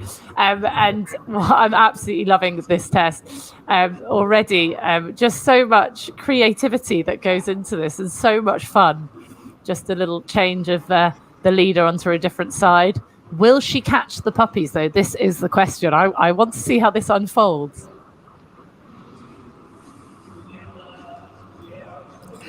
What's fascinating me is I would love to be a judge and actually find out how they are focusing on the dressage and the music and not distracted by 2 wonderful lady volunteers skipping around the arena dressed as Dalmatian puppies.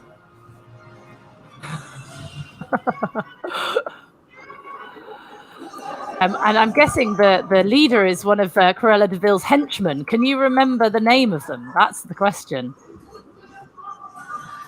No, I can't, but I do remember they were quite shifty-looking characters, and this lady's got this down to a fine art. She's really in character. It's wonderful.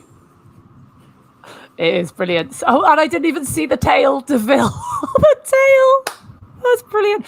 So I always remember the henchman because it was actually my granddad's name, and it's Horace, which is also the name of the hinny I rescued in Cyprus once. Horace and Jasper, Cruella's henchmen from the movie. I had an uncle called Horace. There's another coincidence between the two of us.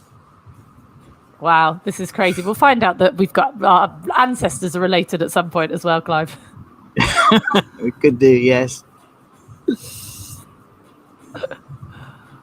So obviously from the film 101 Dalmatians. But what is lovely here is, I don't know how well you could see this, but the henchman's actually having to hold Marshall back a little bit. Marshall's keen to go, and they're doing a fantastic job of containing the enthusiasm here for Marshall.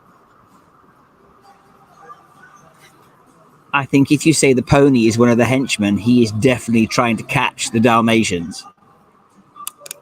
I think he'd be Jasper, wouldn't he? He's off. He wants it. He wants it. Maybe they've put hidden carrots somewhere. Definitely a little bit shifty looking, if you ask me.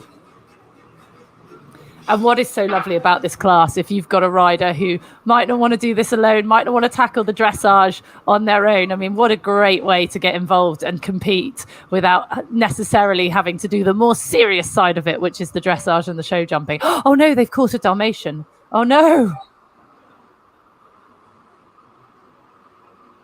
It was bound to happen. They were doomed before they even entered the arena. I have a feeling these Dalmatians may do a certain amount of andram on the weekends.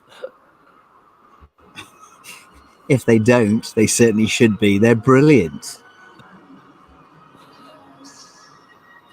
And Jenny, it's also great that the indoor arena here at Hartpury has got so many people watching, which is always great for the sport, to have that support and atmosphere from the people who are watching.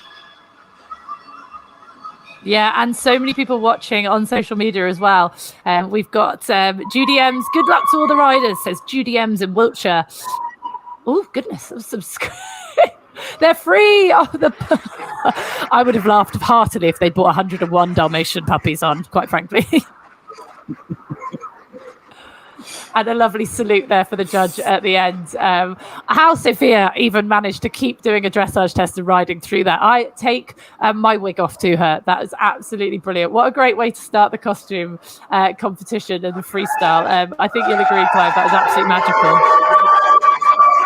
It's just, I'm mesmerised. And for the rider to be confident to wave to the crowd on the way back. And yeah, the pony's still looking quite keen to be chasing those Dalmatians out of the arena. This is an awesome way of health and safety and everybody having a good time, which is what Riding for Disabled is all about. It's about fun and community. This is awesome.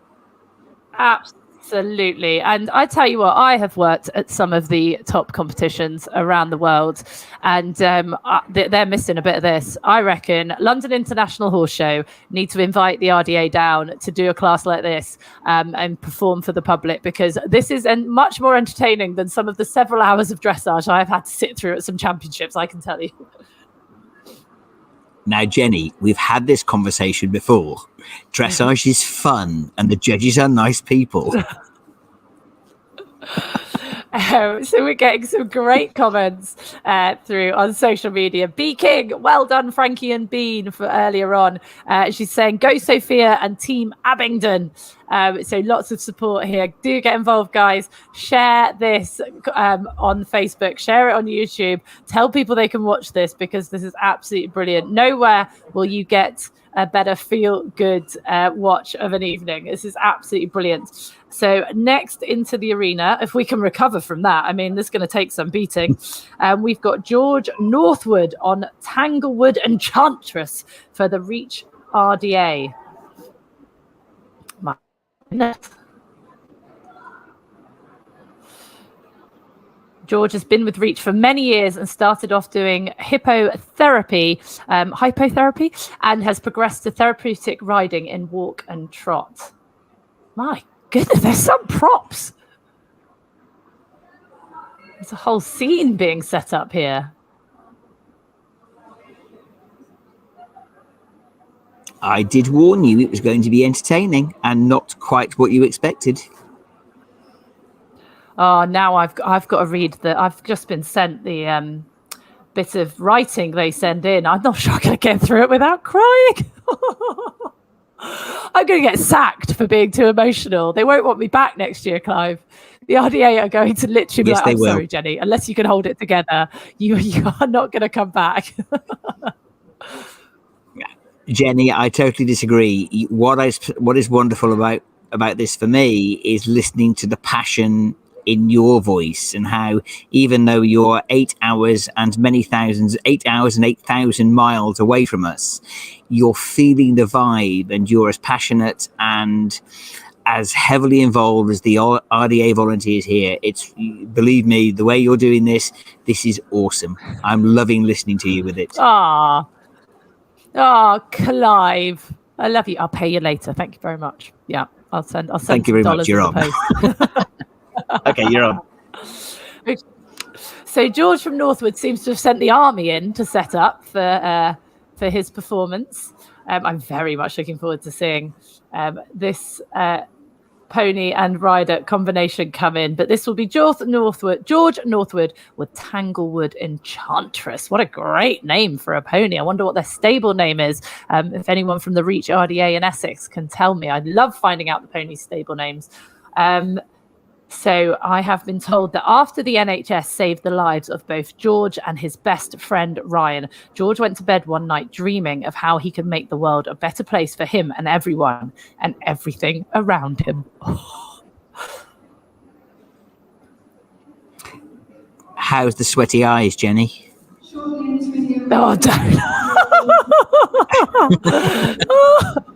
I'm going to take myself off and lie down in a quiet room after this to recover.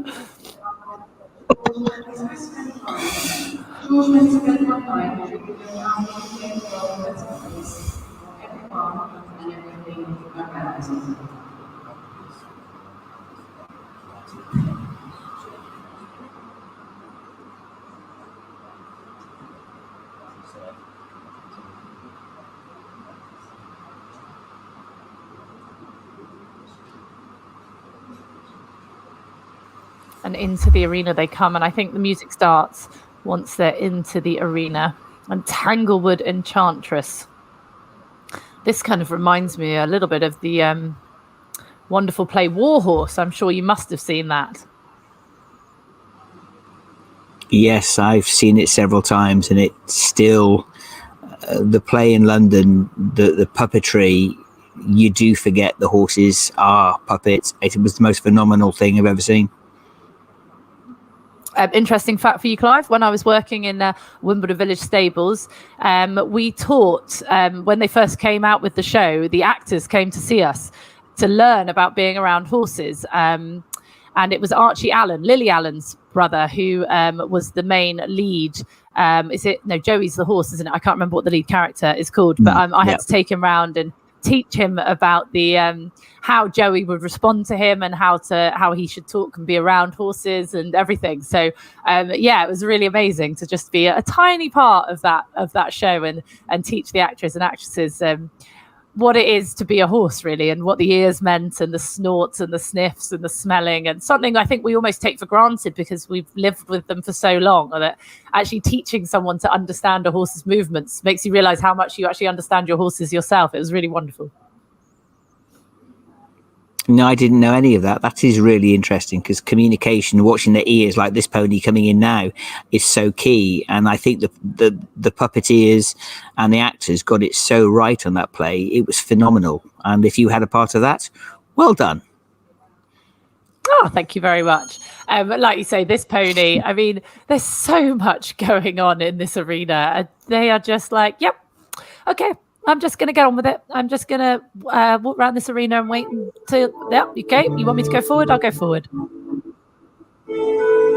And I love the fact they walked in with the young man, with somebody beside him, but not on the lead rein, but then take him off the lead rein and show the independence, which is part of what we're doing, is developing independence in our young people, which is phenomenal.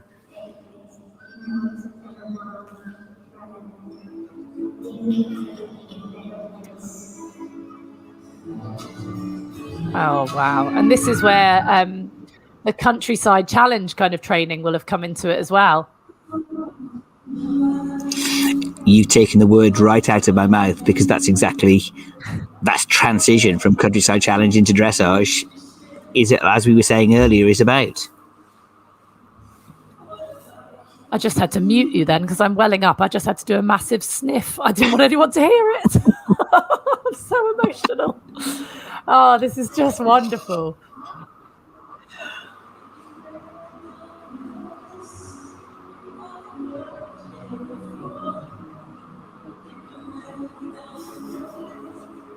The pony just pausing there to just... and then just going back through this ring. What a great kind of centerpiece to show off and go under there. There's not many horses I know that would quite happily go under there and halt under there. I mean, I take my hat off to Tanglewood Enchantress. This really is a unicorn among horses. I agree. And from a dressage point of view, look at that walk. You're always on the walk. Always on the walk. She's like off. She's keen. That was great riding there from George, just to say, no, I know the music's gone up a tempo, because the horses do feel the rhythm, don't they? They hear the music, they know the music, they know when this means go and stop. Oh, they do, and a lot of the Grand Prix riders will see that the horses know their music and take over a little bit, and I've learned that if you play a certain rhythm, the horses will fall into it after a while, a certain tempo, should I say. Yeah, I know some of the top riders have to practice their floor plan and the music on a different horse, so the horses don't get too used to it and anticipate them. Exactly, and I think, and if you've got a horse with a slightly dodgy walk rhythm, as some of the horses can be, playing the walk rhythm and tempo while you're training can help it. This is almost like a pas de deux. So he's doing a floor plan in sync with these wonderful volunteers in the arena. They're army cadets or army officers. I'm not sure which they are, but that was so wonderful to see them all in time going around in the circle. What a great moment. And I think it gives a young person confidence in the arena if they're not used to doing dressage and the accurate shapes. You know, there's people in the arena supporting him, and if the judge can't hear, maybe guiding him a little bit where to go, while still developing that independence. It's a fantastic way of introducing dressage in a fun way. And I tell you, he can't hide his accuracy in this test with that archway in the middle. He has got to be accurate. He has indeed. X is always a very difficult place for people to find.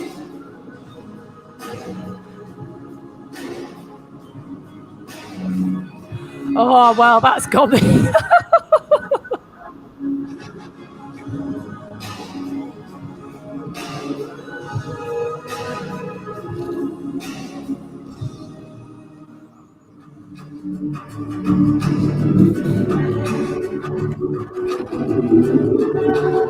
I'm so glad there isn't a camera on me right now. My producer, Gary, can actually see how much I'm in tears right now.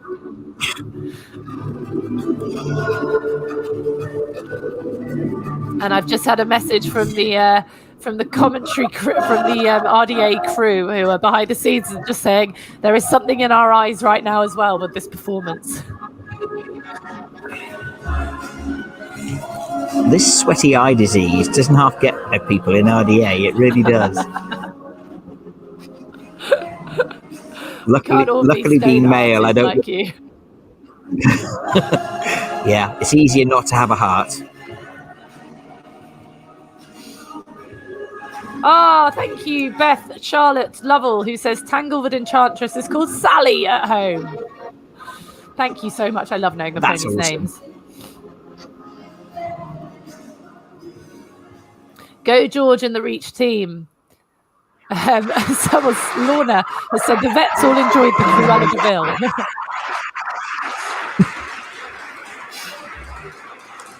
Who are now sitting in the audience.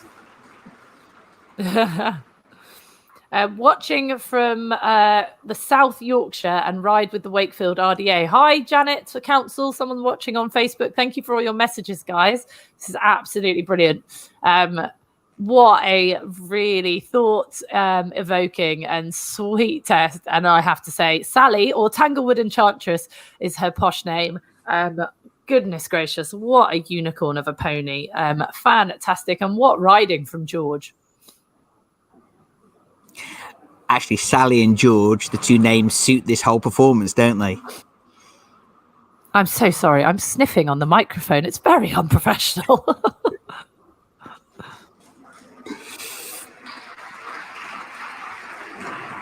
And a huge round of applause there for Sally and George. And was just so wonderful. And so much thought and time has gone into these performances.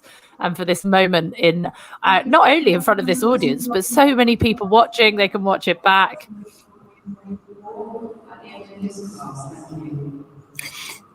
This is making memories for a lot of people, which is just what it's all about.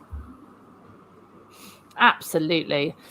So our next rider is going to be William Harris. He is going to be riding Ballysimon from the Hope in the Valley RDA in East Sussex. William joined Hope in the Valley in 2017 when his previous group closed. He developed a love for dressage and was lucky enough to go to Hartpury in 2018 and 19. Having started college, he now represents Hope Valley as an open rider. So is this a pairing that you've heard of before, Clive, or are you your beady eyes going to be watching some new talent? My beady eyes will be watching for new talent. Okay, so this is what I've been sent about William and Ballysimon. This is a real life story of two scruffy scarecrows who liked to play in dirt and fields until they met each other, became best friends, and with the help of Hope Valley RDA, turned into dressage superstars. William Harris will always be our little spud. We're about to find out how he is going to interpret that story. I love the idea of scruffy scarecrows doing dressage. This is amazing. You must remember Wurzel Gummidge. I do indeed, yes. Is that the pony got I love the this finest horse. moustache that I've ever seen? Jenny, are you sure you're not reading my thoughts? Because I was just about to say exactly the same thing.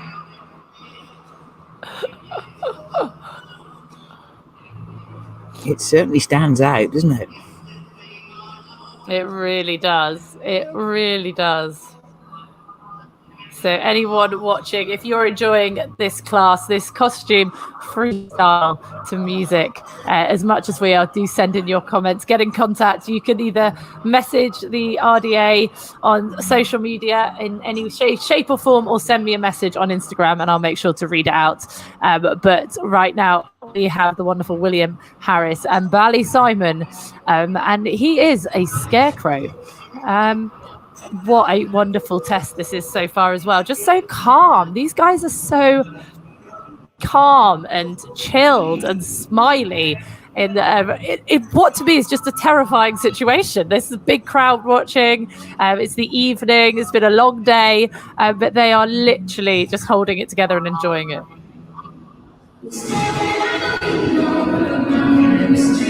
And it's like we've been saying all day, the rhythm, the straightness, the balance, and the harmony and honesty. It's just a joy to watch. I'm glad I'm not judging this.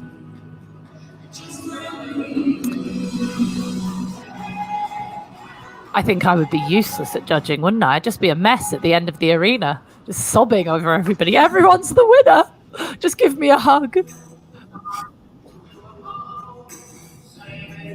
Maybe the world needs more judges like you anyway, Jenny. Oh, we'd get through a lot of tissues, that's for sure.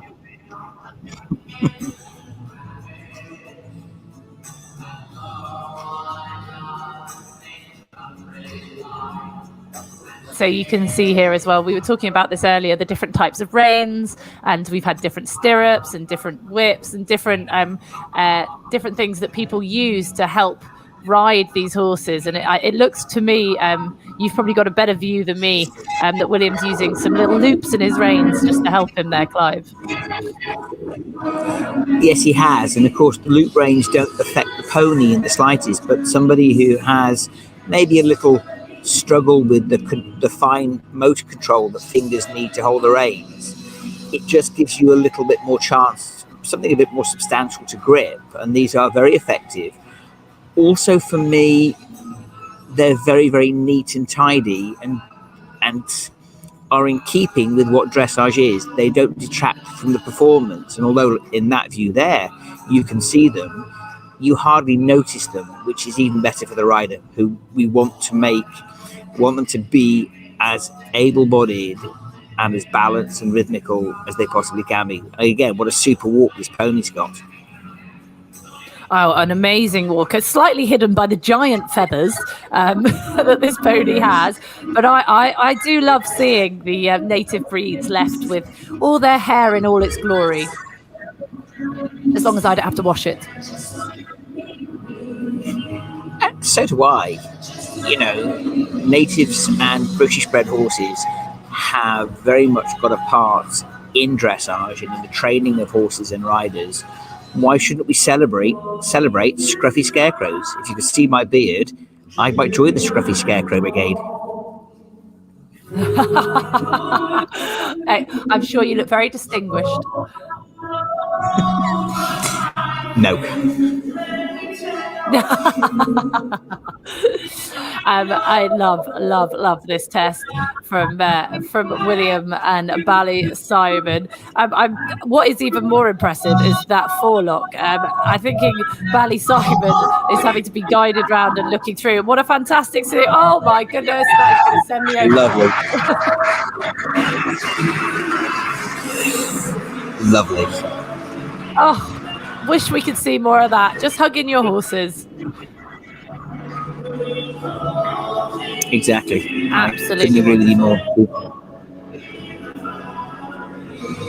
Oh, that's it. You've melted my heart, William. You've melted it. Clive, are you thawing out a little bit? Come on. Don't tell anyone, but even I've got a smile on my face, and that doesn't happen very often. There we go. William Harris. He has done the unthinkable and thawed out Clive Milkinson's heart. Oh my goodness, I'm a wreck. Absolute wreck.